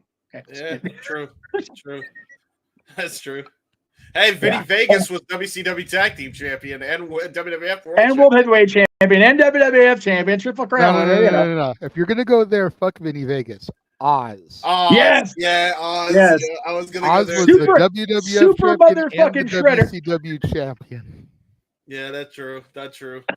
Super Shredder was a multi-company champion. I forgot he had that Super Shredder gimmick. Yeah, that's true. Not the gimmick. He was the fucking Super Shredder. He was in the movie too. He was in the movie. Yeah, true. That's right. Everybody Secret of the Ooze. Vanilla Ice and the Ninja Rap. Don't forget, he's the Russian in the Punisher. That's right. The secret of the Ooze was that he became the world champion in multiple companies. Anyway, he's the Russian in John Wick too. He's the Russian bouncer. Okay. What's worse to admit, y'all? Oh, here we go. Oz is a former WWF and WCW champion, or Snoop Dogg has more victories at WrestleMania than Asuka. Snoop Dogg, no question. I love Snoop. That's our boy. But God damn it, that's bad. You just depressed the fuck out of me, and I'll never forgive you for this. It's so good, and the changes. Oh, I'll never. They gotta make that stat up to her, man. They gotta do like when she comes back off injury, she needs to go on another serious like Goldberg and just obliterate fucking everybody. I did not realize how bad WWE did Oscar dirty until he just pointed out that stat, and I brought it up one time too. I'll never unlive it.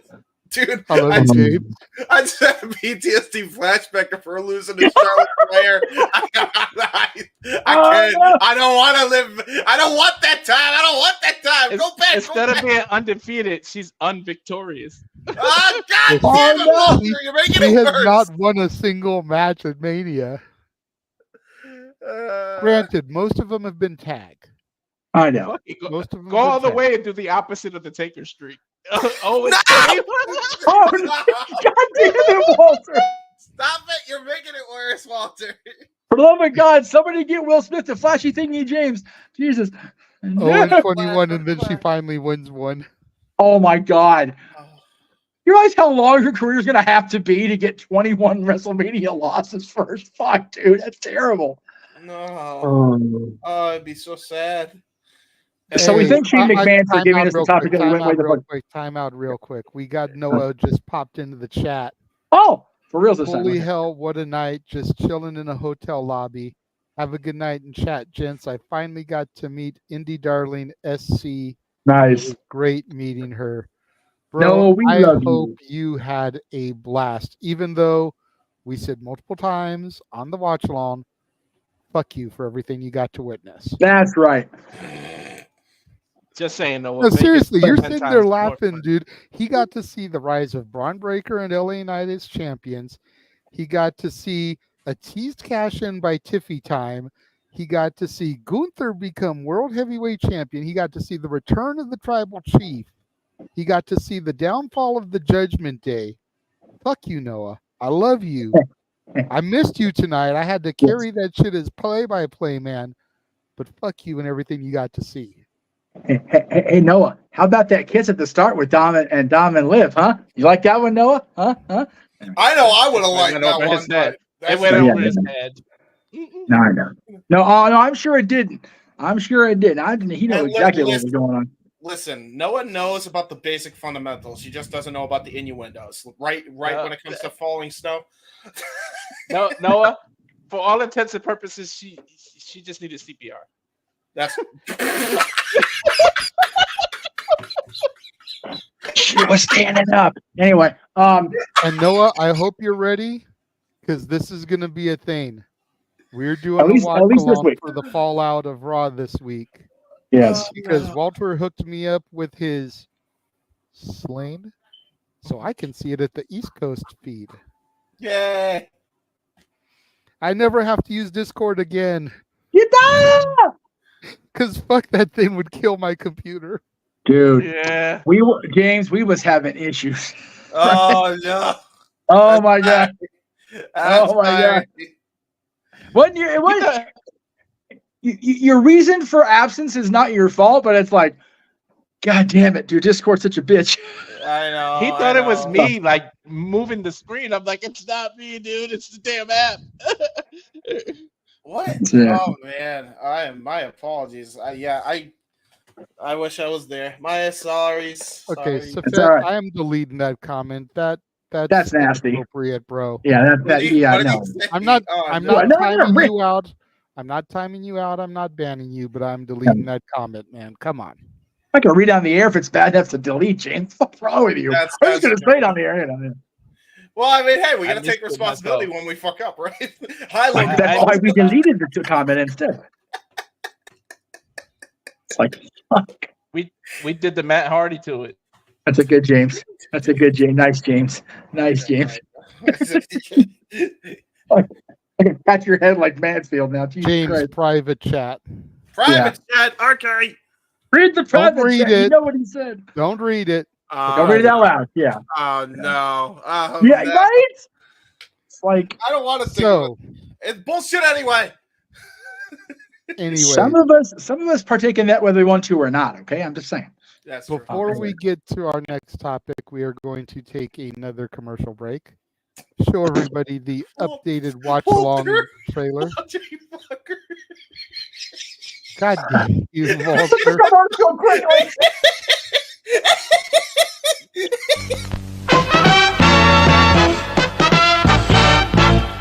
And now, preview time.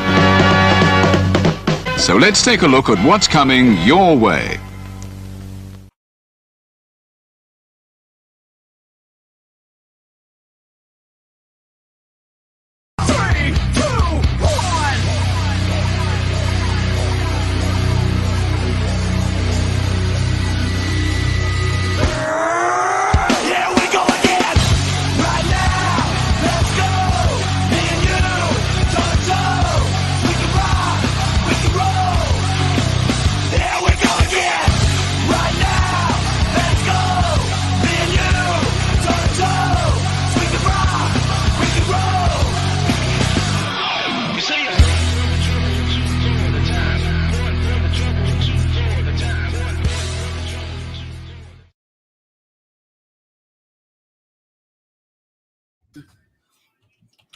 And we are back. Damn it. Again, Noah's not here to police our bullshit. And we're just off the fucking rails. Off the rails, off the rails, off the rails, off Off the rails because Foster's not here. And boom goes the dynamite. So, Noah, come back. We missed you. Okay. Anyway. Yeah. That's fair. So, somebody I can rant on. Yes. Somebody I can make jokes about. Ruh-roh. Apparently, this week, Mercedes Vernado filed for divorce from her husband, which just proves here's one more thing that she's walking away from. Oh my God. She is so good at that, isn't she? She walked Two out belts, on the no ring. WWE twice, and now she's walking out on a marriage.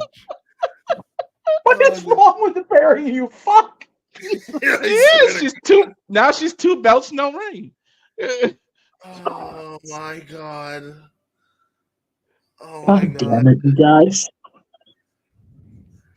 We're gonna go to hell when we die. Okay.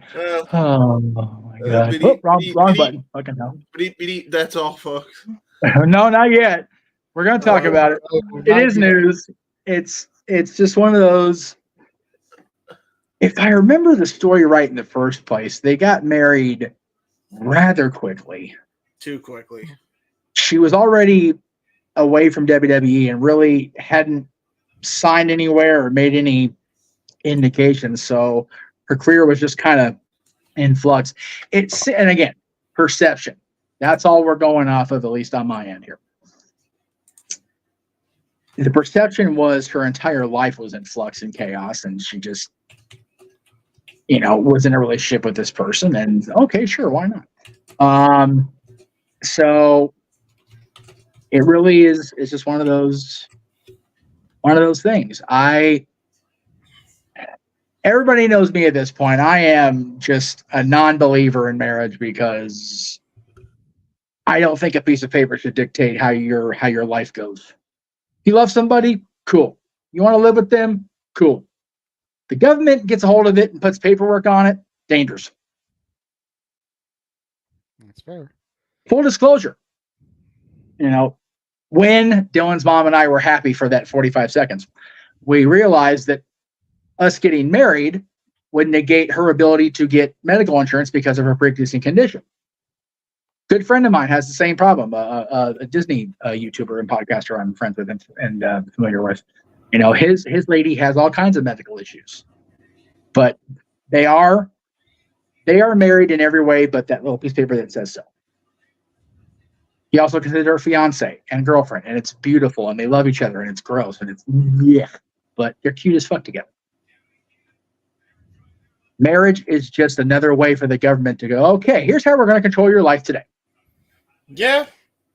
So if Mercedes wants to get out of that and she's also not in love with the guy anymore, you know, at least she can walk away and not continue to drag his ass down with her dumbass. Yeah, that's true. Anyway, I know there's somebody awaiting. There is. We actually have somebody who popped into the green room. Somebody who was there tonight. We already said fuck Noah, fuck him too. Yeah. Josh Mansfield. Yeah, you fucker. Howdy. Yeah. Wrong time to come into the room now. The Meltzer in the multiverse was first. Hey, here you go. Fucking Meltzer always wants first-hand accounts of the events. Ta-da! Well, he flipped them off, so that's his first. The Meltzer of the multiverse providing his first-hand information of the show because the motherfucker actually went to the show.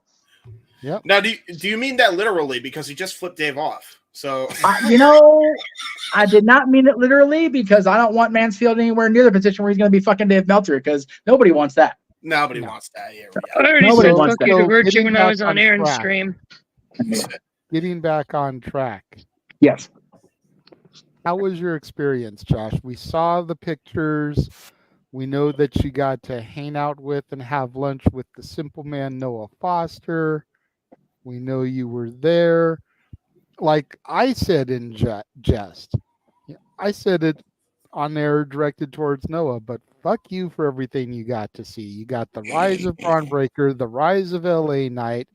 You got Please Cash In by Tiffy Time. You got freaking the demise of the Judgment Day. You got the return of our tribal chief. You got that gratuitous makeout session from Dom and Liv. Ooh, I loved it. Fuck you. Hey, I love Liv. I'm a Liv simp. You're the only one in this room, I think. I don't Maybe care. James. Maybe James. I'm a simp for anybody that shows a lot, but yeah, that's fair. I'm not a simp. I'm a slut. There's a difference, JJ. Check, please. Let's do it for money. I'm both. James, let's do it for money. Simps spend money. That's true. That's true. But I don't spend money either. Noah. Oh, by the way, speaking of for money, Noah and I had a little, we talked about, his recent enrollment in Chase U. I had fun with that with him. Okay. Time out Carrie, real quick. and I mentioned Carrie. Time out real quick. Noah, if you're watching this, fast forward about 2 minutes. I can't wait for him to watch Riley Osborne qualify for Ultimate X on Impact. Let's go. Now, okay. I'm stuck on a thing. Continue what you were saying about talking to him about his enrollment. Just had to get that little quick thing out there. I got the biggest eye roll possible from him in person.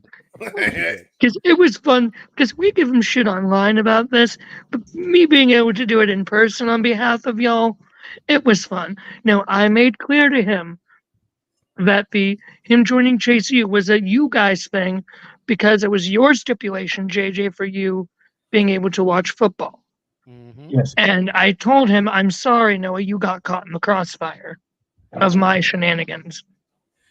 That's fair. I'm stuck on this point because I'm autistic, so forgive me, JJ. But does that mean I'm in purgatory if I'm not a slut or a simp?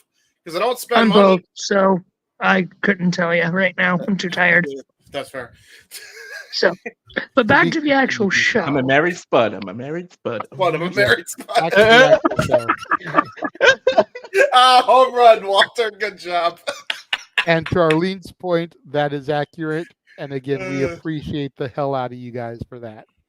Yes, seriously, thank you. I need to take off my Disney after that, Walter. I'll be right back. Go ahead. Now, back to the actual show. Oh my gosh, we lost our fucking minds. Great time.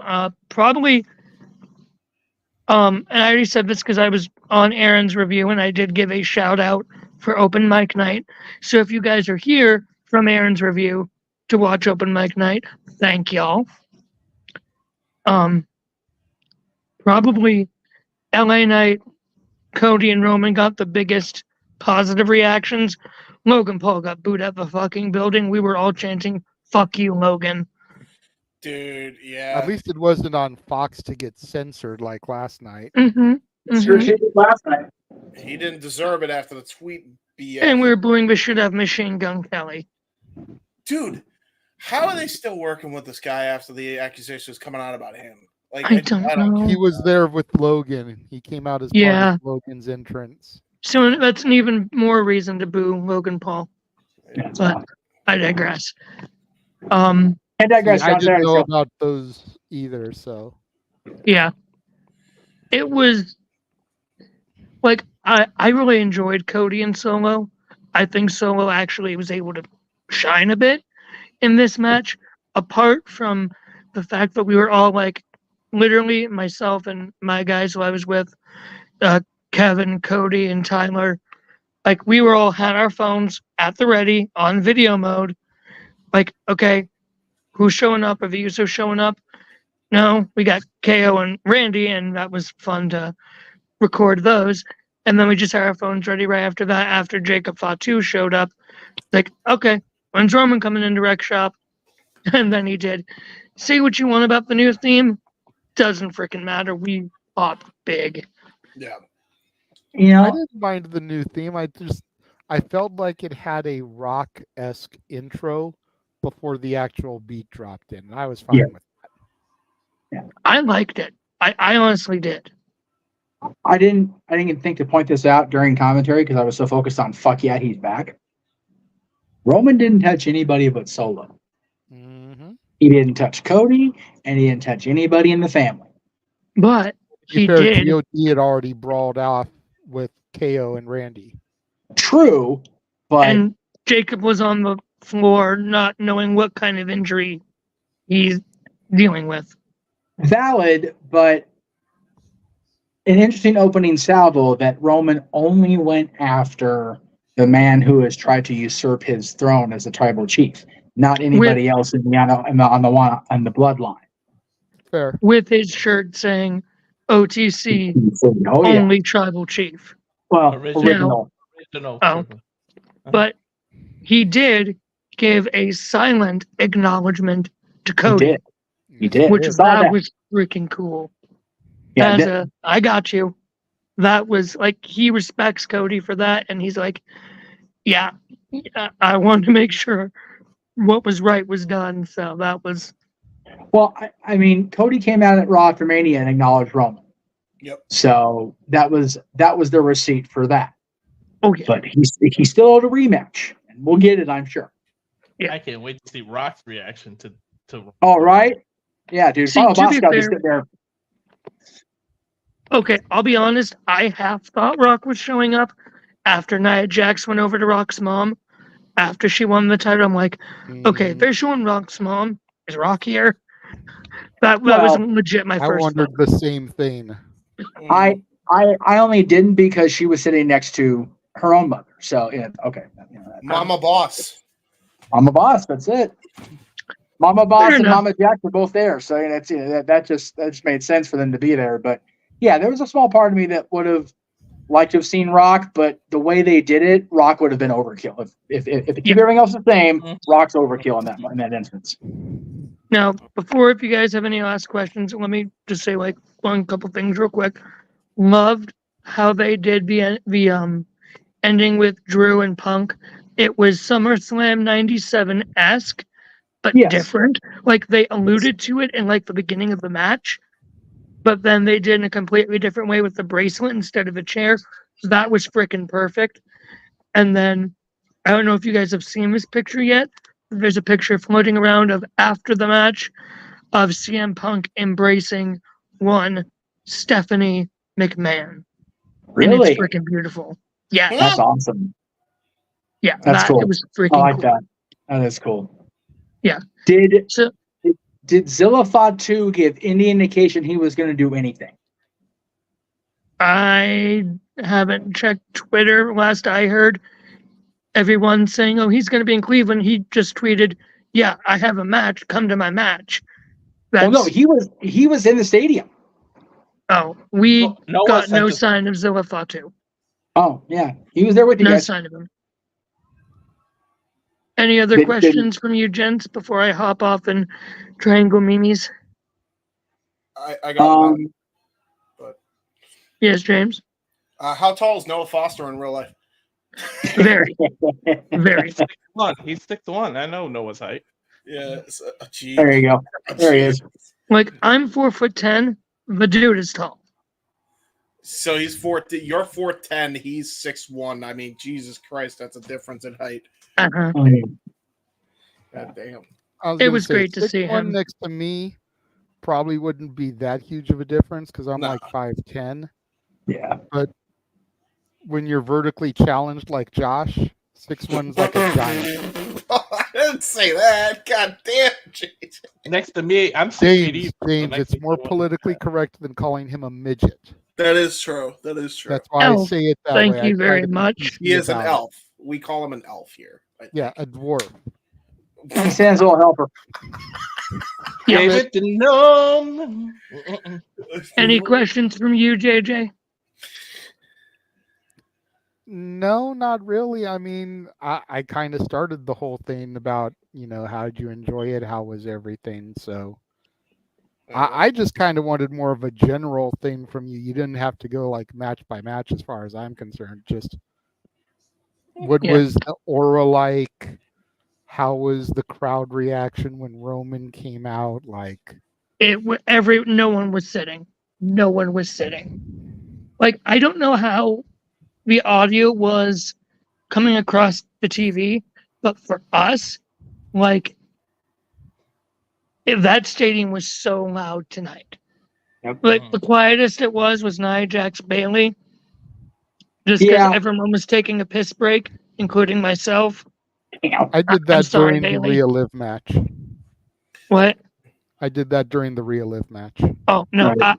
Well, I'm gonna keep my mouth shut about that one, but I had a fun time during that one. He didn't take I a was piss the only. break, that's for sure. No, it's not a break. I legit was in the kitchen doing dishes and then went to the bathroom. I ain't saying another word. You can come up with your It's own. a something else break, but not a piss break. Yeah, exactly. Pervert. But JJ, warning. I was the only Liv fan around. Not that was the But that's the blackout moment. But I called Daddy Dom turning and siding with Liv, and I called Balor screwing Priest. The Balor screwing Priest thing, I think, was pretty obvious. The Dom turn, like, it seemed like it was obvious, but I wasn't sure if they were going to pull the trigger on both in the same night. Yeah, I'm that's on the same where boat. my question and hesitation lied. Like, I would have pulled the trigger on one tonight and then done the other one at Bash in Berlin to potentially set something up at Bad Blood. I think it made sense to do it now, since we've been teasing them for so long. But the thing that real quick, before we get to Jeff, the thing that everyone around me said and noticed when Balor put Gunther's leg on the bottom rope and had that look in his eye, we're all like, Demon Balor. Yep. Demon Balor's coming back. I hope so, because I liked Demon Balor's music. So did I. Let's just hope the rope doesn't snap on him next time. Right. Yes, Jeff, you had your hand up. Well, as we say goodnight to Josh, I'll say this. Am I the only one low-key popping for the fact that a Catholic talked about Balor screwing Priest? Hey, everybody. Catholic joke. I mean, I was swiping through Tinder during it's a part of religious the joke. night. It's out of control. I mean, I was swiping through Tinder during part of the night. God damn it. Fuck. Good night, Josh. Good night, Josh. Jesus Hey, Christ. there's even a Rhea Ripley Tinder meme now. There's a Rhea Ripley Tinder meme now. I will All share. right. I will send Now it we're out. gonna swipe. We're gonna swipe left on you. Good night. Thanks for popping in, Josh. Have a good night. That's the best exit ever. So back to Mercedes. The nominees for Best Exit at the NerdQ.com Grand Awards goes to. Oh my God. Back to Mercedes. Okay, so we go from Catholic jokes about screwing priests to divorce. Cool, that's a hell of a segue. All right. Blasphemy. Look, under normal circumstances, I know I would feel sorry for the couple because no one likes to hear about divorce. Oh, sure. But I'd be lying if I didn't find it hilarious. That's why I made the walk out joke. Because Of course. like, come on, she's walked out of WWE twice, and now she's walking out on a marriage. That's it. You two have those jokes ready, haven't you? You with the walkaway, you with the two belts and over. You guys are just terrible. But you're not wrong. Me and Walter have collaborated like all week. We had to get our rapport down. That's it. But You're out of line, but you're not wrong. I will say to add the added context to the Mercedes divorce, apparently that those two have been split for a while. 2020. And they only kept it up in public because Vince really liked Mercedes' boyfriend. So, that's true, yeah. And she was about to have that main event match at WrestleMania Night 1 with Bianca. And that was a historic moment in WrestleMania history. There's no way she could, in her mind, there was no way she could afford to be public with it yet at that time. So, well, the same thing happened to John. He married that psycho bitch he fell in love with in high school and found out how crazy a bitch she was. But Vince was like, nope, can't divorce her. Got to marry her. Like, huh? So, yeah. For all the shit that's come out about Vince the last couple of years, he's big on family perception-wise. Mm-hmm. Like the fucking mafia. Hence the reason Linda and him never divorced. Mm-hmm. Well, and they won't. That's the thing. Mm-hmm. It's common public knowledge they're legally separated, but they'll never divorce. Because then you're really fucking taken by the cleaners. You fuck and I fuck and we'll fuck each other later. That's the whole gig. This segment's gone down the hole, JJ. I think we need to just hit the flush and go to commercial because Jesus Christ.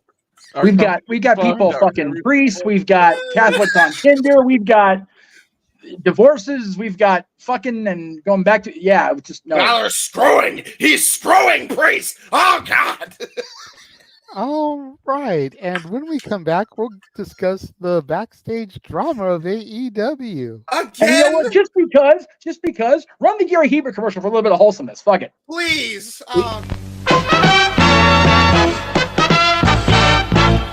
And now, preview time. So let's take a look at what's coming your way.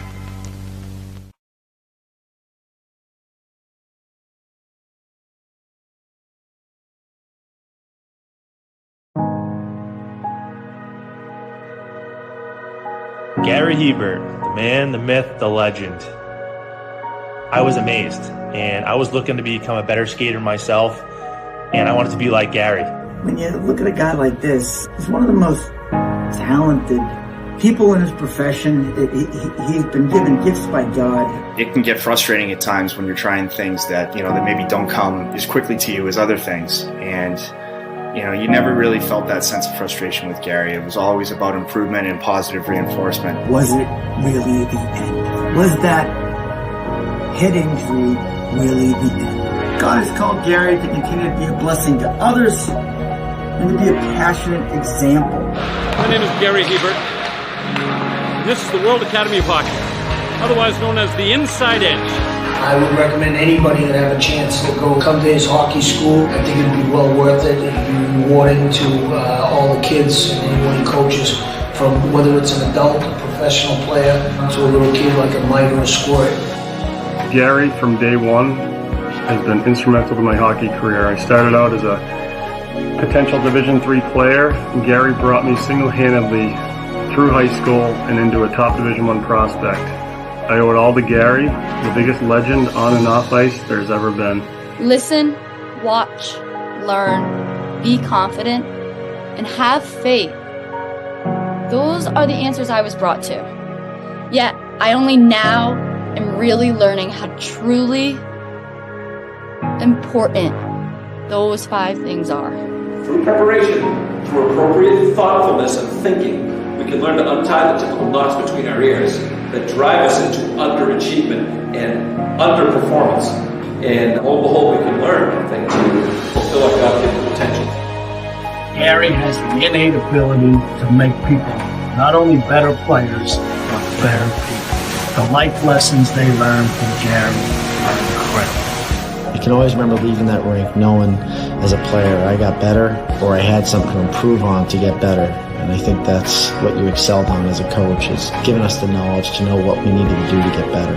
There's coaches who know the game, but can you communicate and create passion in your kids and in your players? And Gary's able to do that. Gary's got great knowledge and the great hands, but more importantly, his ability to connect with people and care for them. His communication skills, to me, really stand out and separate him, and that's why he's one of the best, in the world.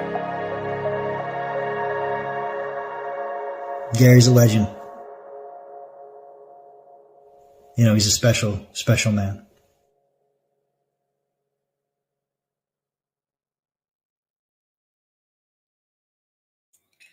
If anyone wants me to send them what I have so far, that'd be greatly appreciated. Anybody that's into hockey, I have the first hour finished. But it's for specific peoples only. That's right. Still think Okay. that Noah, that's what I call music CDs, are going to come before the documentary. So welcome back to the Gong Show, everybody. Especially if the beach party show goes horribly for Noah. Fuck's sake. This is why Noah is our MVP. He polices our shit. Yeah, Noah's the MVP here. Yeah. Los Dominguez are the MVPs over there. Yeah, that's valid. That's valid. Hello, I'm Jeff. Welcome back to Jackass. Anyway, carry on. So, oh Lord, more backstage drama at AEW. Apparently, a female wrestler who just returned, a certain DMD, made comments about the devil himself and his woman, and she's now being investigated and has been suspended right ahead of her big match at All In Wembley. That, if we're being real, she probably was going to win. Now, about that. Now, not so sure, because you had to figure Jamie Hayter probably was going to return. So,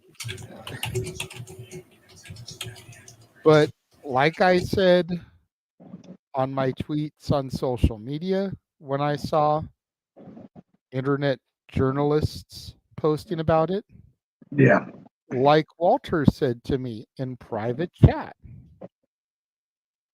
that CM Punk was the cancer. He was the reason that there was all the drama. Once he left the company a year ago, all that shit should have stopped. Right? Clearly not. Clearly there's a lot more toxicity in that locker room than just the Second City Saint. And he can't even be blamed for it because he's no longer there. This is not the first time Britt has had issues. I think honestly, Britt and Sammy Guevara are kind of like on neck and neck as far as how many issues they've had. And most of them were before Punk got there. And now this is after Punk's gone. But Punk was the cancer. Punk was the cause of the drama. Walter, go ahead, my friend. Yeah, Punk was the cancer and the cause of all the drama. Yeah, it's still happening. and I know he's a friend of the channel. But the Golden Boy, they said that he slapped the wall, did this, threw a hissy fit, and now DMD is suspended. But goes to show it.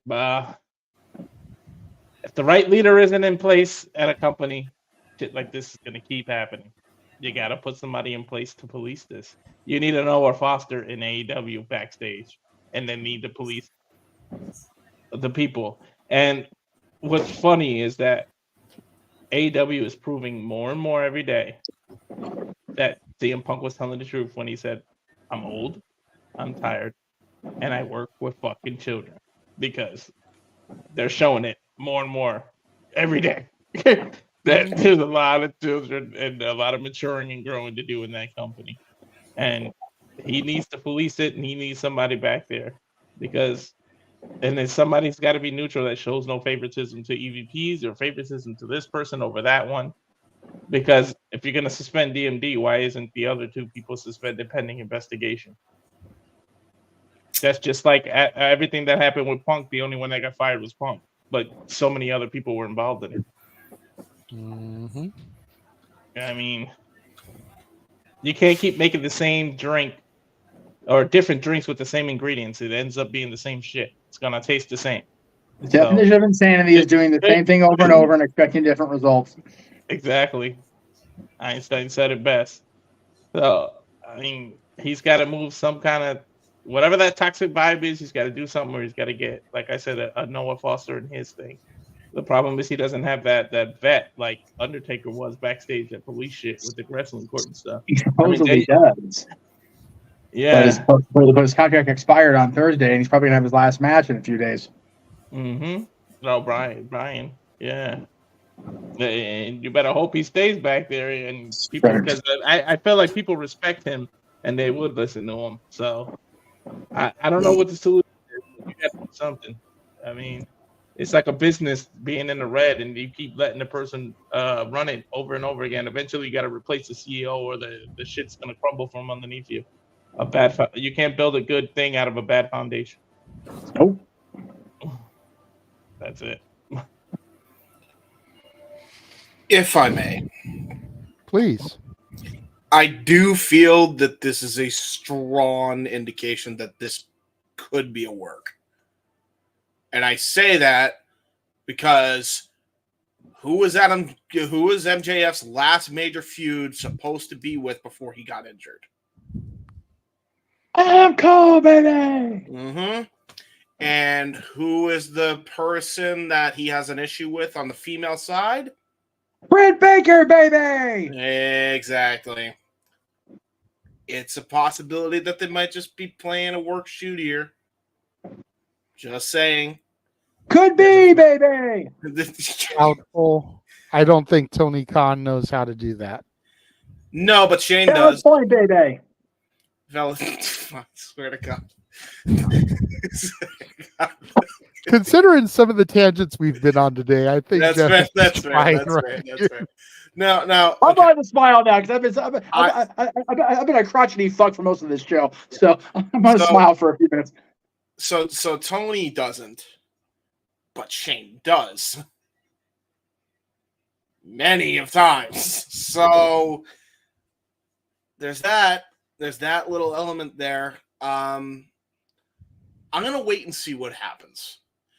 There's a couple of reasons I say that. If it is real, I doubt there's going to be much that happens. I don't think Britt Baker is going to be suspended too long. They're obviously going to let her wrestle at Wembley and take whatever action.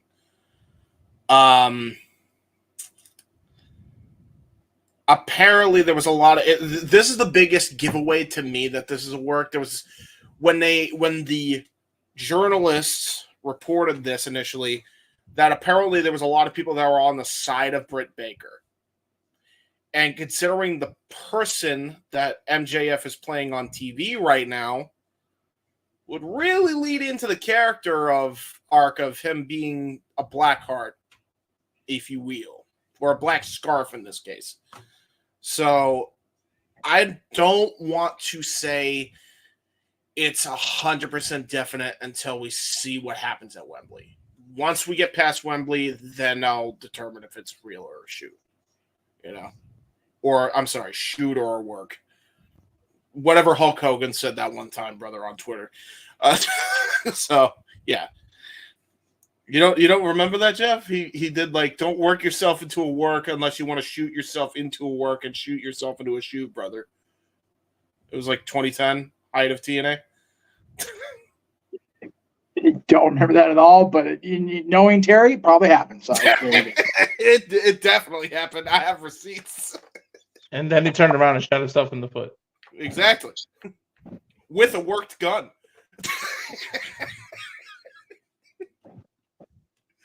Meanwhile, Sting was still not 10 enough to be the world champion. Anyway, it said that 316 on it. That's why he pissed his pants. Anyway, look. Here's the thing. To quote my shirt, that's never gonna fucking sell a single item, because this is not going to. I know this. At the end of the day, yes, it is newsworthy if Britt was suspended because she was running her mouth and got tattled on. Because that's ultimately what it comes down to. She was running her mouth, and MJF's girl, wife, whatever the fuck Alicia Tad is now, went and told on her. So once we're done with recess, we can go back to work with the adults and have Wembley. That's what this shit is. Oh, Max, you won't believe what who gives a fuck? Like, why are we suspending people for talking in the locker room? Why? I get that I get that locker room talk is way under police. Okay? And that's been a thing since ages past, since time began, and the dust was new, or whatever the fuck says in the Bible.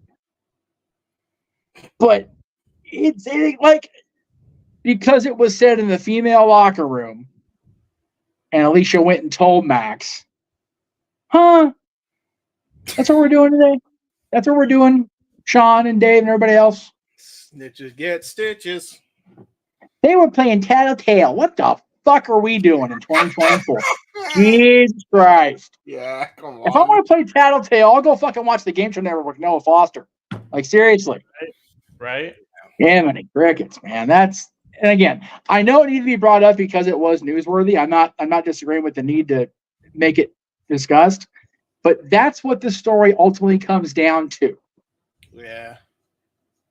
I was in the locker room and talked a bunch of shit. Somebody snitched on me. Like, what the fuck? It's all about the he said, she said bullshit. Yeah. Hey. Once again, we're giving that motherfucker free publicity. I think like, Fritz, send the checks, man. Fuck. All I know is Britt Baker better stop letting shit slip before she be leaving with a fat lip. I'm just saying. Fucking Mansfield, send me the link to the Rhea Ripley Tinder. God damn it, Josh, go to sleep. Fucking hell. Go to bed, Mansfield, you sick creeper. Jesus. Past your bedtime, you good little Catholic boy. Knock that shit off. He ain't being a good little Catholic. He didn't send me a link. He sent me a screen cap of it, but it's still funnier than fuck. He was still sending screencasts. Jesus Christ. Okay, so for context, what it is, it's a screenshot of a profile somebody made on Tinder. Rhea, 27, just got broken up with, LOL. It's like, it's funny, but it's like, God damn it, Josh, go to sleep. I love you. He sent it to me too. I wasn't going to acknowledge it. Oh, I know, just because it's funnier and fucking. It's more entertaining to me than this tattletale nonsense. It's like, God damn it, we're not in high school. Like, fucking, these internet journalists just need to grow up already. It's like, nobody actually cares. I don't. Okay, here. I'm not going to say nobody. I've been told about that multiple times. Yeah. Don't include everybody in my own beliefs and my own speech. I don't give a fuck. Matter of fact, I hope she did tattle on her. That way, when they get back to work next week, Britt can just kick Alicia right in her fucking face about it. Like, whatever. Make a mixed tag team match, baby. If it's real, you couldn't say this one and this one shake hands. All right, it's over. Right? And it's like, at the end of the day, if Max is the person he allegedly is, which, having met him, I don't feel it's the case, but he also likes me. So here is that. Yes. It's a little bit biased. He happens to be a fan. Whatever. But if he's talking shit, then maybe Britt can, not talk shit in the locker room where there's obviously going to be a problem because the climate's changed. Or better yet, if Max is being a disruptive fuck, wait till your husband's legs and body get better and then have Adam Cole deal with it for real. Yeah. Because if your man's so fragile he can't keep his shit together, which, JJ and I saw Adam Cole come back. Maybe it was too early. Because he seems to be quite the delicate dish since he returned to television.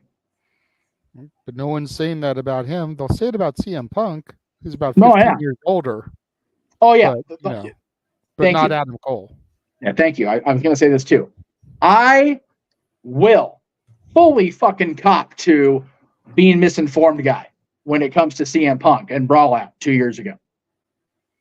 But did I not immediately come on the air once I had all the facts straight and go, okay, you know what? I was a dick to Punk. My bad. Yep. Mm-hmm.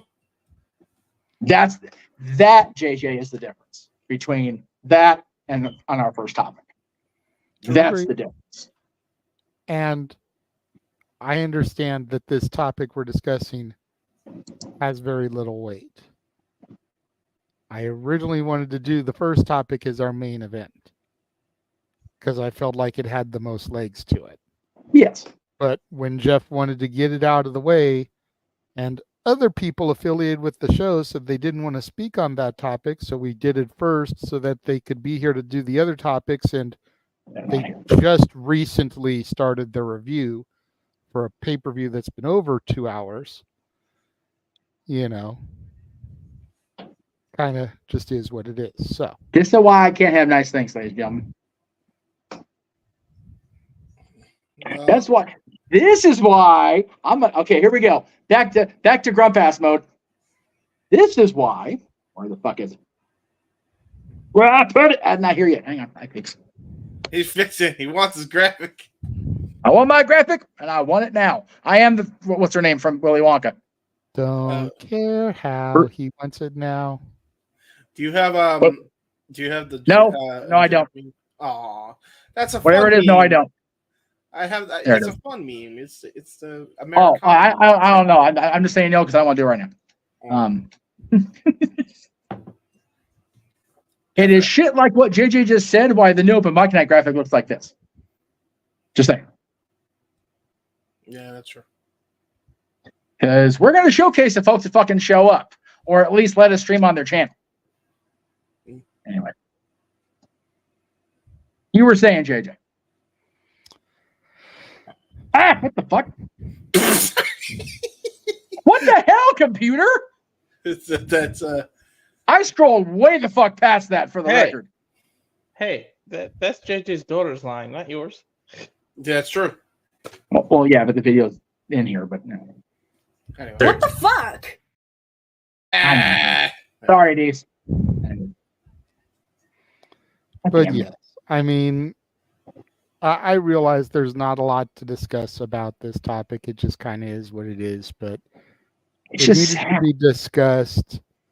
It was one of the things that was supposed to be discussed, and then the order kind of got jockeyed around.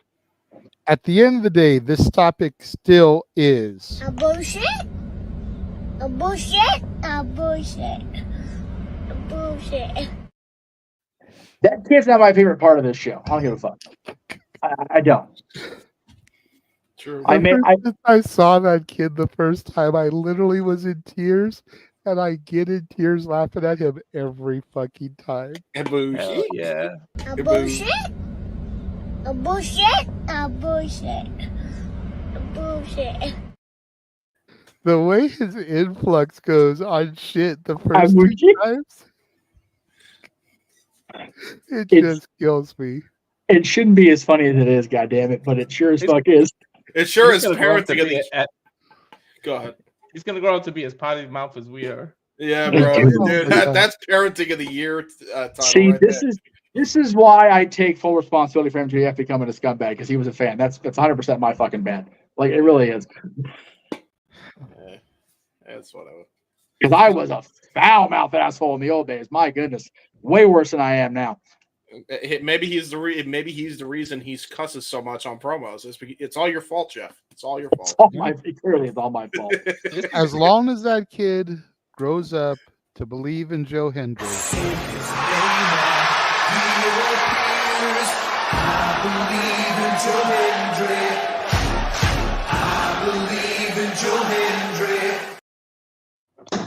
Then I am fine.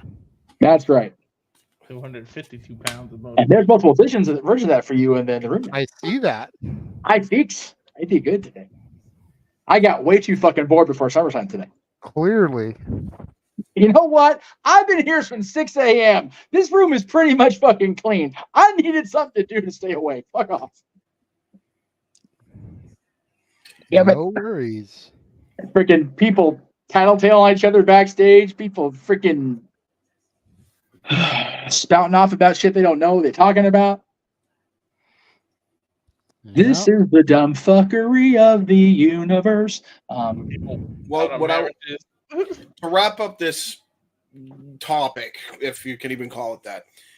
I guess we're wrapping it up because James said so, because he's the one running the show, JD. But go ahead, James. I was trying to segue out of it. That's all. I had a good segue out. That's all I had. I just wanted to say, MJF, Britt Baker, if it's a work, good job. You fooled us. If it's a shoot, work it out, bro. Work it out. Work it out. Work it out. Can we all just get along? We can't work it out. I'm sorry, wrong show. I know, but yeah, that's true. So Emmanuel put a super chat in, but I can't make out what it is he's trying to ask. I feel like he did some Walter typing here. Walter, can you dissect what he's trying to say here? Let's see. It's not in Spanish. Walter can't translate it just because. No, wait, but I speak typo. Hold on. There's the Walter Cruz shirt. There it is, motherfucker. That shit booked itself. I speak typo. Fucking hell, he did his own shit. That's my shirt. James? Okay, wait, hang on. James, clip that. Thank you very much. I speak typo. Is this the person that Triple H dead, knowing most of her so-called people lost? A pay-per-view where two faces only won. What are you saying? So only two faces won tonight. So is right. The whole Triple H doesn't like certain people? Can that be put to bed now? Yeah, I think what he's trying to ask is the reality of this person is over or winning because he or she is a Triple H person, is that era dead? First of all, this new era is only like 5 months old, y'all. Calm your fucking tits. Second of all, I mean, people are very high on Rhea, but I know Triple H likes Liv. Otherwise, they wouldn't have brought her back in such a high-profile program, right? When she came back off the injury. Yeah. We know he's high on fucking Gunther. Jesus Christ. He's high on Cody. He's been high on the family. He also likes the Anawahis. The Anawahis and the McMahons go back generations at this point. But nobody gets higher than Rob Van Dam. Yeah. Except now Snoop Dogg in Paris. Because that motherfucker's having a grand old time at the Olympics, and God bless him for it. Possibly his girl as well. I'm saying, man, we need Snoop and Dre to do a performance on night 2 of WrestleMania next year because it'll be 420. Yes, we must have Snoop. We must have Dre. We must have their gin and juice sponsoring the event. We must have them performing the event, and we must have everybody in the room that is able to or wants to partake be high as fuck. I could pretend. Have the theme song be the $20 sack pyramid skit. Yeah, I need Snoop, Dre, RVD, oh my God. backstage, and I need a backstage media pass. And X-Pac, because it's getting a little bit smoky around here. Mm-hmm. And it's grass, and I'm gonna smoke it. So glad to see him on the pre-show today, man. He's looking good. He's looking healthy. He's happy. God bless Sean. Next year, SummerSlam will be in Minnesota.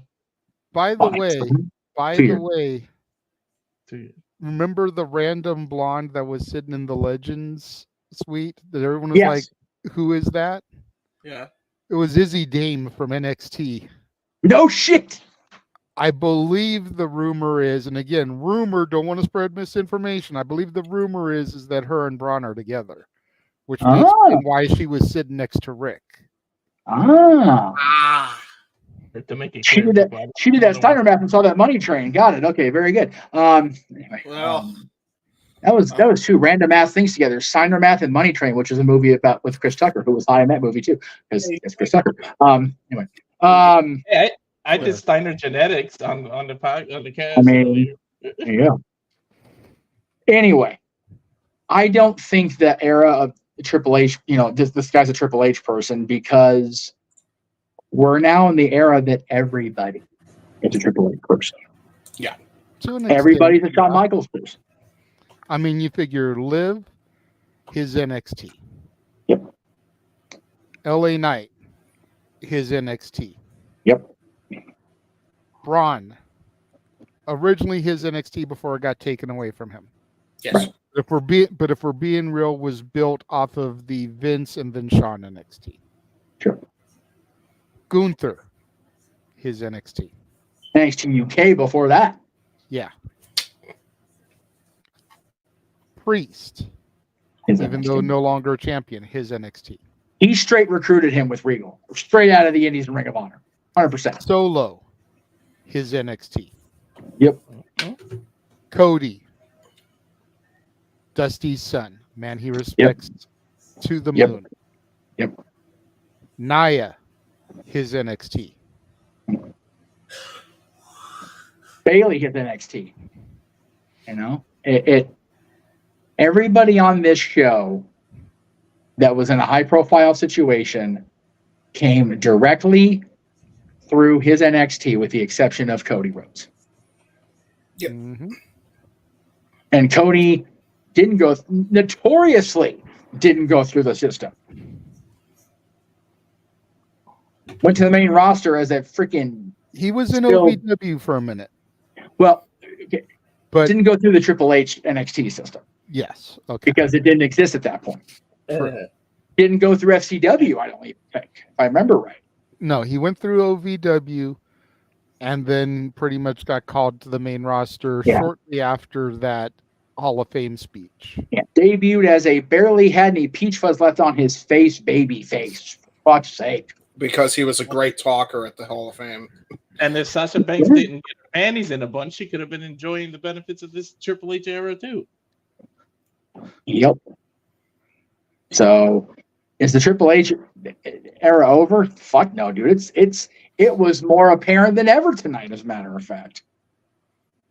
There wasn't a single guy on this show or gal on this show that wasn't outright recruited or at least placed into the system by Triple H and Regal. Triple H and whoever. At all. Yep. Here's the picture Josh was referring to of Punk and Steph. Oh, that's awesome. That's one of those things that just, again, you compare that to the way Punk looked and felt when he exited AEW. He has found such peace and such clarity, and I'm so happy for him. Yep. He's gonna get called out and canceled now because he hugged another woman that wasn't his wife. Oh my God, he's a horrible person. That's a real thing, by the way, on social media. Because I completely jumped the gun and shit on him, and I was wrong to do that. But you know what? It was just one person who has defended him and been a fan since day one. I know, and I wasn't willing to concede that it was a multi-person clusterfuck at Brawl Out. I just know what I saw. And all I saw was him at the podium going into business for himself. But he also, think of the timing. I had just started work at a place that, I was the oldest guy in the kitchen. So it's like I got it right away. before it really had the chance to settle in my brain. I'm old, tired, I sure as hell hurt, and I was working with children. That's I won't say the working with children as far as a negative standpoint, but I feel that way in my job too, because I'm definitely one of the oldest, probably the second oldest busser. Yeah. Because there is a guy that is older than me. He's actually about to be 60. God bless him, man. Dude is a little bit shorter than me, but he is cut. He is strong. He is quick. Oh, yeah. Okay. I told one of my other guys, I was like, dude, he puts me to shame. Yeah. And he was like, what do you mean? I'm like a decade younger than him, and he moves faster than me, carries more than me. I feel out of shape. It's for real. I wear ethic. 2 knee braces and a back brace to work. He doesn't. Round is a shape. Yep. Hey, so I mean, valid, but other than him, I'm the second oldest one in my department. Yep. Probably second or third oldest one in the whole freaking store, the whole restaurant. Right. But the whole rest of it, like I feel that.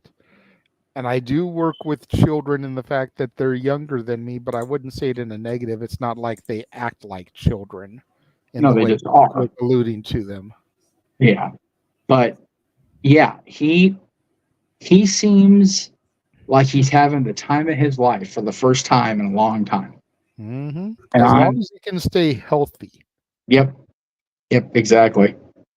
I'm very happy for Phil Brooks, and I'm very happy that the happiness of Phil Brooks can make the CM Punk presentation that much better. And he can go out however he goes out, but it'll be his way now, rather than feeling like he had to leave more than once from a company.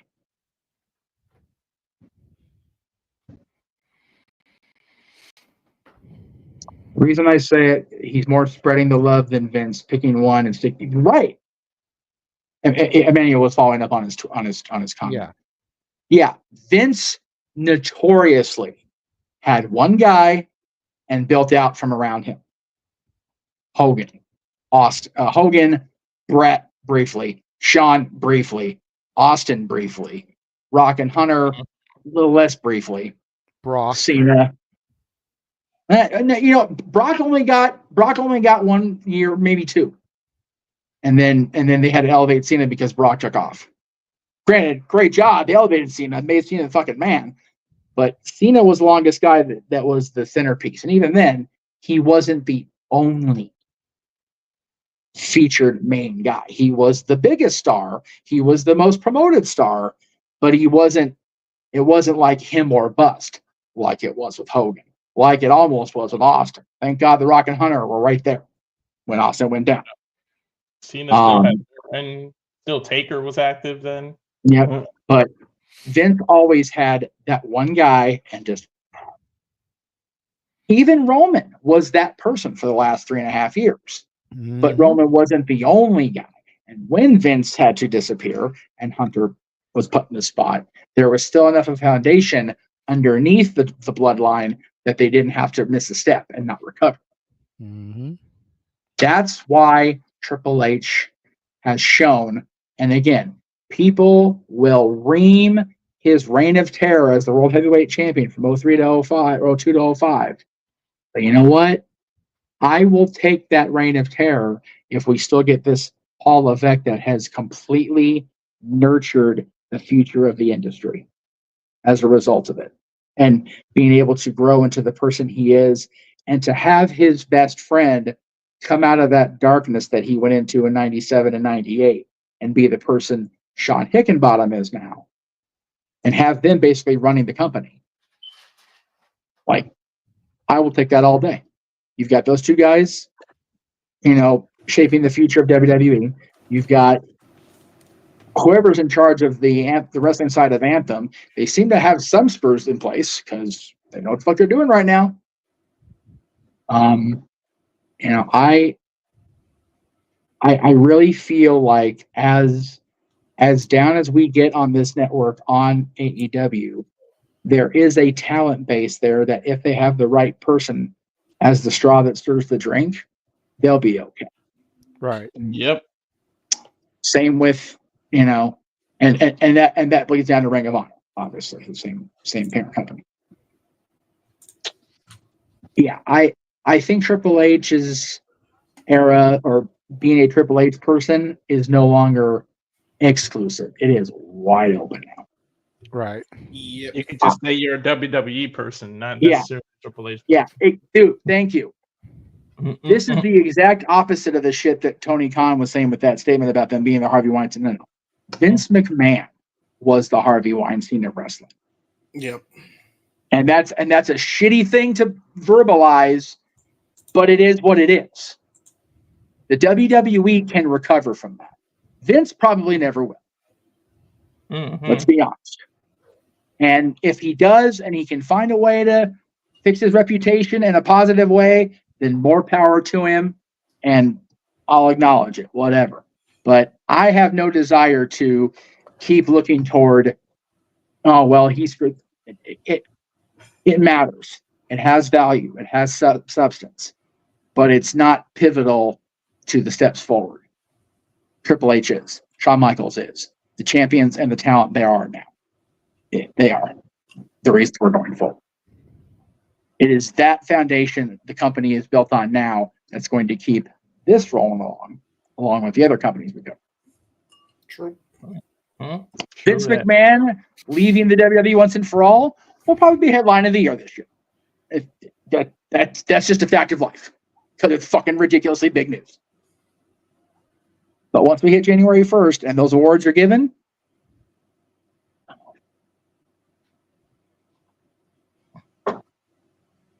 agreed. There we go. Well, that is everything that we had booked, gentlemen.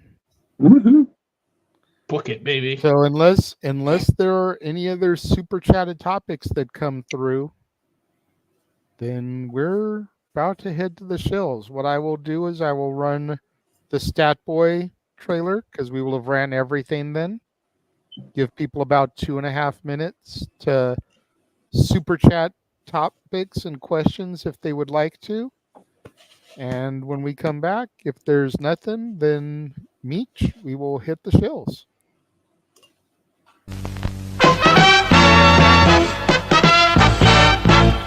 And now, preview time. So let's take a look at what's coming your way.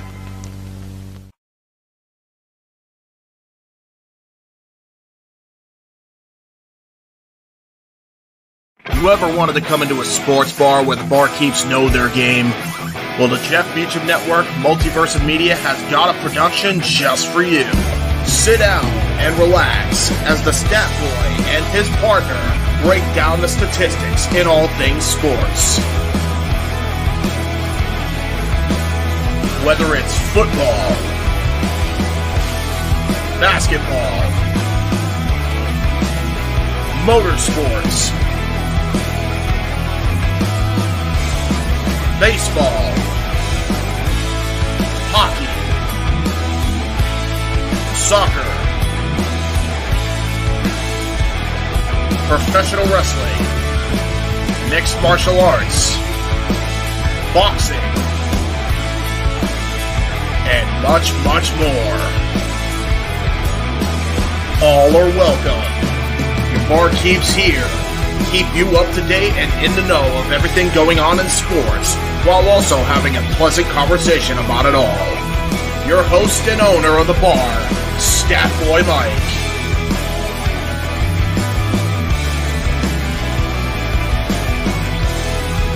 His partner in crime, Dory Lou.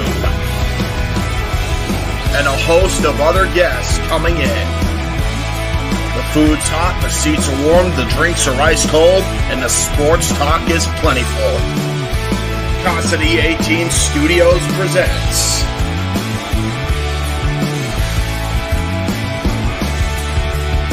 Stat Boy Sports Bar. Take a bar stool and enjoy the show.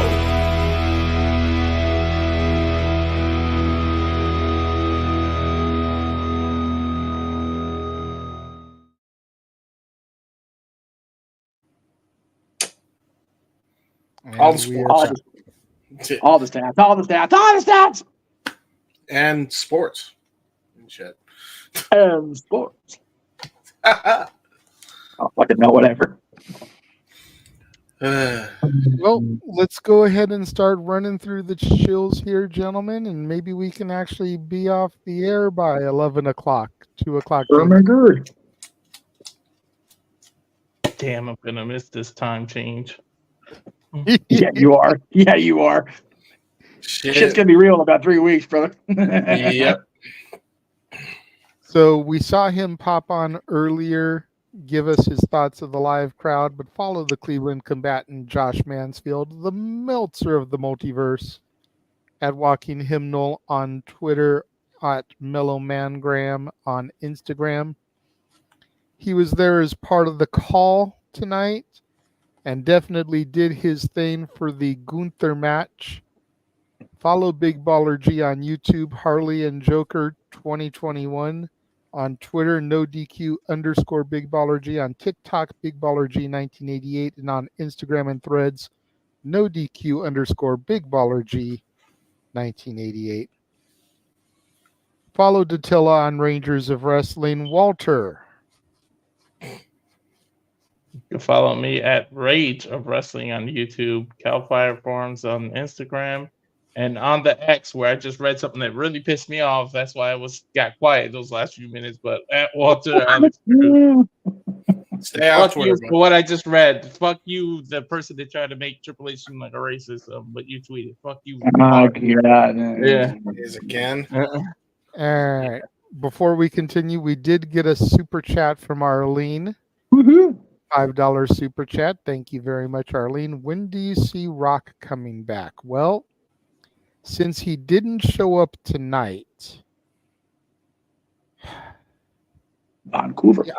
I'm not sure when his next movie goes into production. I think that's the key. I know he just wrapped production, but if he's got to report like in a week to another set, then it may be a minute. I think if we are in fact going to have the Bloodline Civil War at Survivor Series War Games, I'd say he shows up around there. Either leading into it or as a surprise during the match. Yeah. So that would be my best guess. Long-term scenario, surprise entrant in the Rumble. Because you know Roman is probably going to be in the Rumble to try and get an opportunity to go after his title. Not a bad idea. I'm going to throw it out there. Further the angle there with having Rock and Roman in the Rumble together. Especially if we're going to build to that at Mania this year. You could have them eliminate each other. And that's how you get to Rock Roman. That's how you go. That's how you go to Mania. Just to throw a date out there, I'll say at the end of Bad Blood. Yeah, I agree. I agree with Walter. I think Bad Blood is where you start it. Jeff? If not Bad Blood, then no later than Survivor Series, just to have long enough of a build for it. Okay. Getting back to the shills, you can follow me on Instagram, the Renegade JJ Williams, on Twitter, ROWJJ Williams, on YouTube, Casa D18 Studios. Follow your barkeeps on Facebook, Mike Caldwell and Dory Lou Hathaway. On Twitter, LBStatKid1977 and Hathaway Lou. On Instagram, Statboy13 and at Dory Lou. Follow Greg Cherry and the Greg Cherry brand on all platforms. He just had episode 200 this past week go up, complete with a cameo from a man who needs no introduction. But if you say his name and he appears. I believe in Joe Hendry. I believe in Joe Hendry. Yeah. That's right. He had a cameo appearance from Joe Hendry himself. Good on whoever got that for him. That was kind of cool to see. That would be one boy. I forget the first name, but Boyle was one of the fans of the Greg Cherry brand. He did that for him. James. You can find me on Facebook at James Seedman Hebert. You can also follow me on my other socials in public at Twitter and YouTube at both JHebertSide95. A Dominican and some things on the internet. Newest episode of the Jay Hebert Side of Things is up and ready to go. We talked about the Boogie situation, so that's fun. We also talked about the Doctor situation, Doctor Disrespect situation. That was also fun. I'm very sarcastic in both of those. And then we updated other shit, so go check it out. Check out the 1 in a Million trailer that you see every week here on the Jeff Meacham Network Multiverse of Media, as well as the second trailer that we can't air because Bruno Mars would claim us do shit. So go check those out on the YouTubes. Copyright fucks us up. Copyright fucks us up. Yeah, exactly. What? Hey, what? I didn't know that. He fucking popped me on my own pop. God damn it. Anyway, follow the Simple Man Noah Foster across his many socials. He is on Facebook at Noah Foster. He is on Instagram at nfoster1916, but he's primarily the most active on Twitter and YouTube at nfoster1916. You can also click on the community tab on his YouTube page. That's where you can find the link to his fantasy leagues, his prediction leagues, there as well as on Twitter. Follow the Simple Man. Show him love. Yes. And of course, be ready for Noah, That's What I Call Music. Noah, That's What I Call Slow Jams. And scary to think that picture was taken a year ago. Right? And Noah, That's What I Call Disney. Mm-hmm. Get ready for those before. What the fuck are you doing down there? Give me infringement. Shush. Super chat. Super. Yeah, that's right. No, yup too.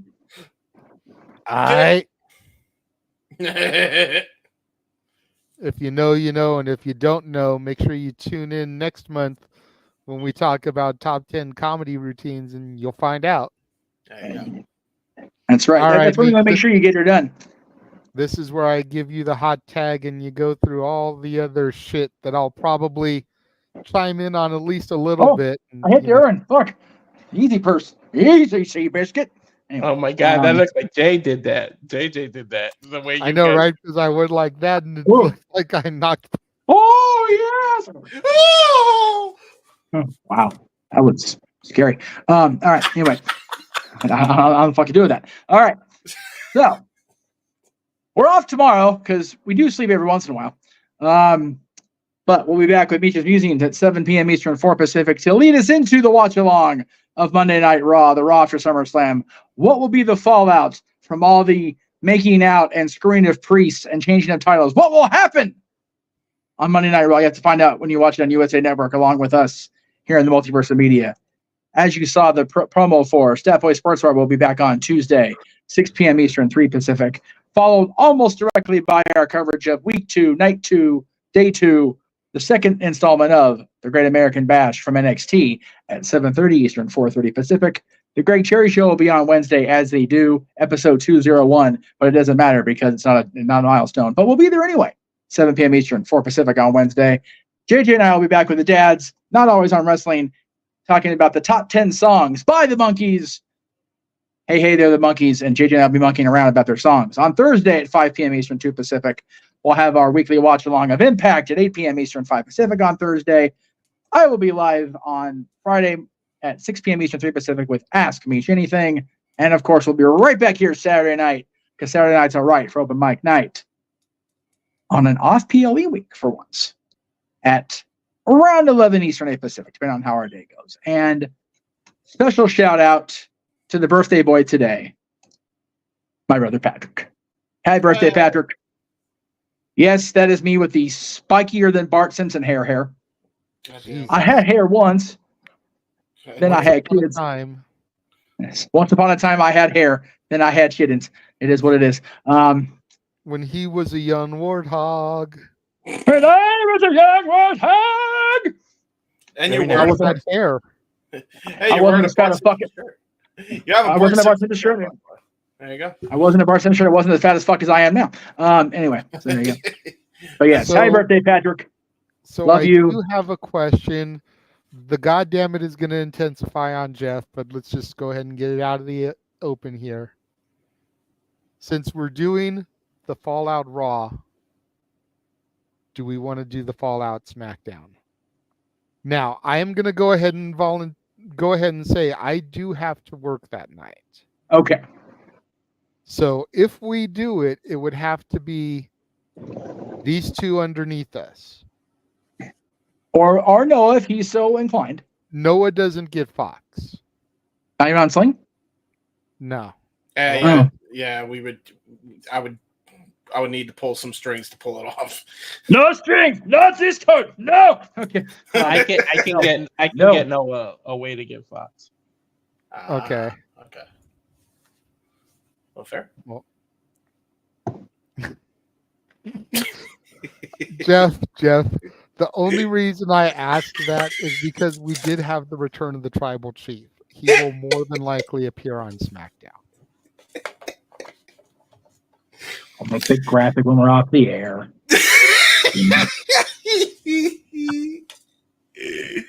Oh, we got it. They don't understand. Like, I try so hard. God damn it has intensified so much he is speaking to a mouse. Speaking into when the mouse you fucking tell him that. I'm getting off this fucking thing. Mickey the Mouse says it's okay. I get fuck. Well, now he's not okay. Okay. We also got Mr. the Mouse. No, Mr. the Mouse. Ding, ding, ding. We did get another super chat from Arlene, spreading the love as she do. Yes. $5 super That I'm chat. okay with. I'm always okay with that. Guesses on who's challenging Jordan Grace for the title Thursday. Alicia Tell, because she's a fucking troublemaker. I didn't know that there was an open challenge for Thursday. I didn't either. The more So, you know. Now we know. And no one's half the battle, as you always say. G.I. Joe. No, Renegade. It would be cool if it was somebody from NXT again. It seems like every time she does one of these open challenges, it tends to be an NXT person. Yes. So I would be all about that. And if it I'm was gonna say the if it was, I'd like for it to be Fallon Henley. Yep. I'm cool with that. I feel like she could use the rub more than anybody right now. Yes, Jeff, you were trying to say. Let the host moderator produce and dictate. Oh. He tried again. Go ahead, Jeff.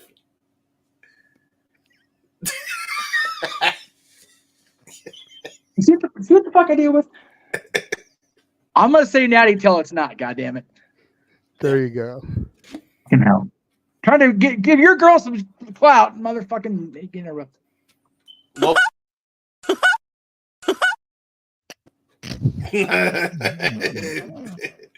Lola Vice. Mamacita!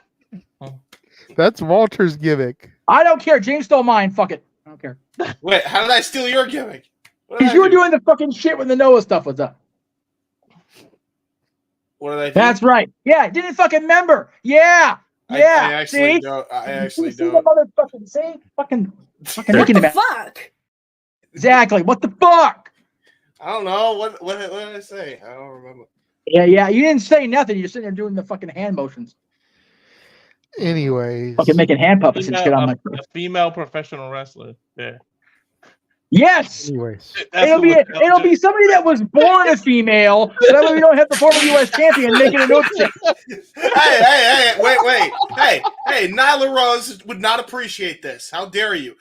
Nor would Giselle, to be fair. Okay, so anybody else but Giselle or Nyla Rose, it won't be one of them two because then Logan will have to make an oopsie because I had to make an oopsie because to end the show. I'm done. I'm tired.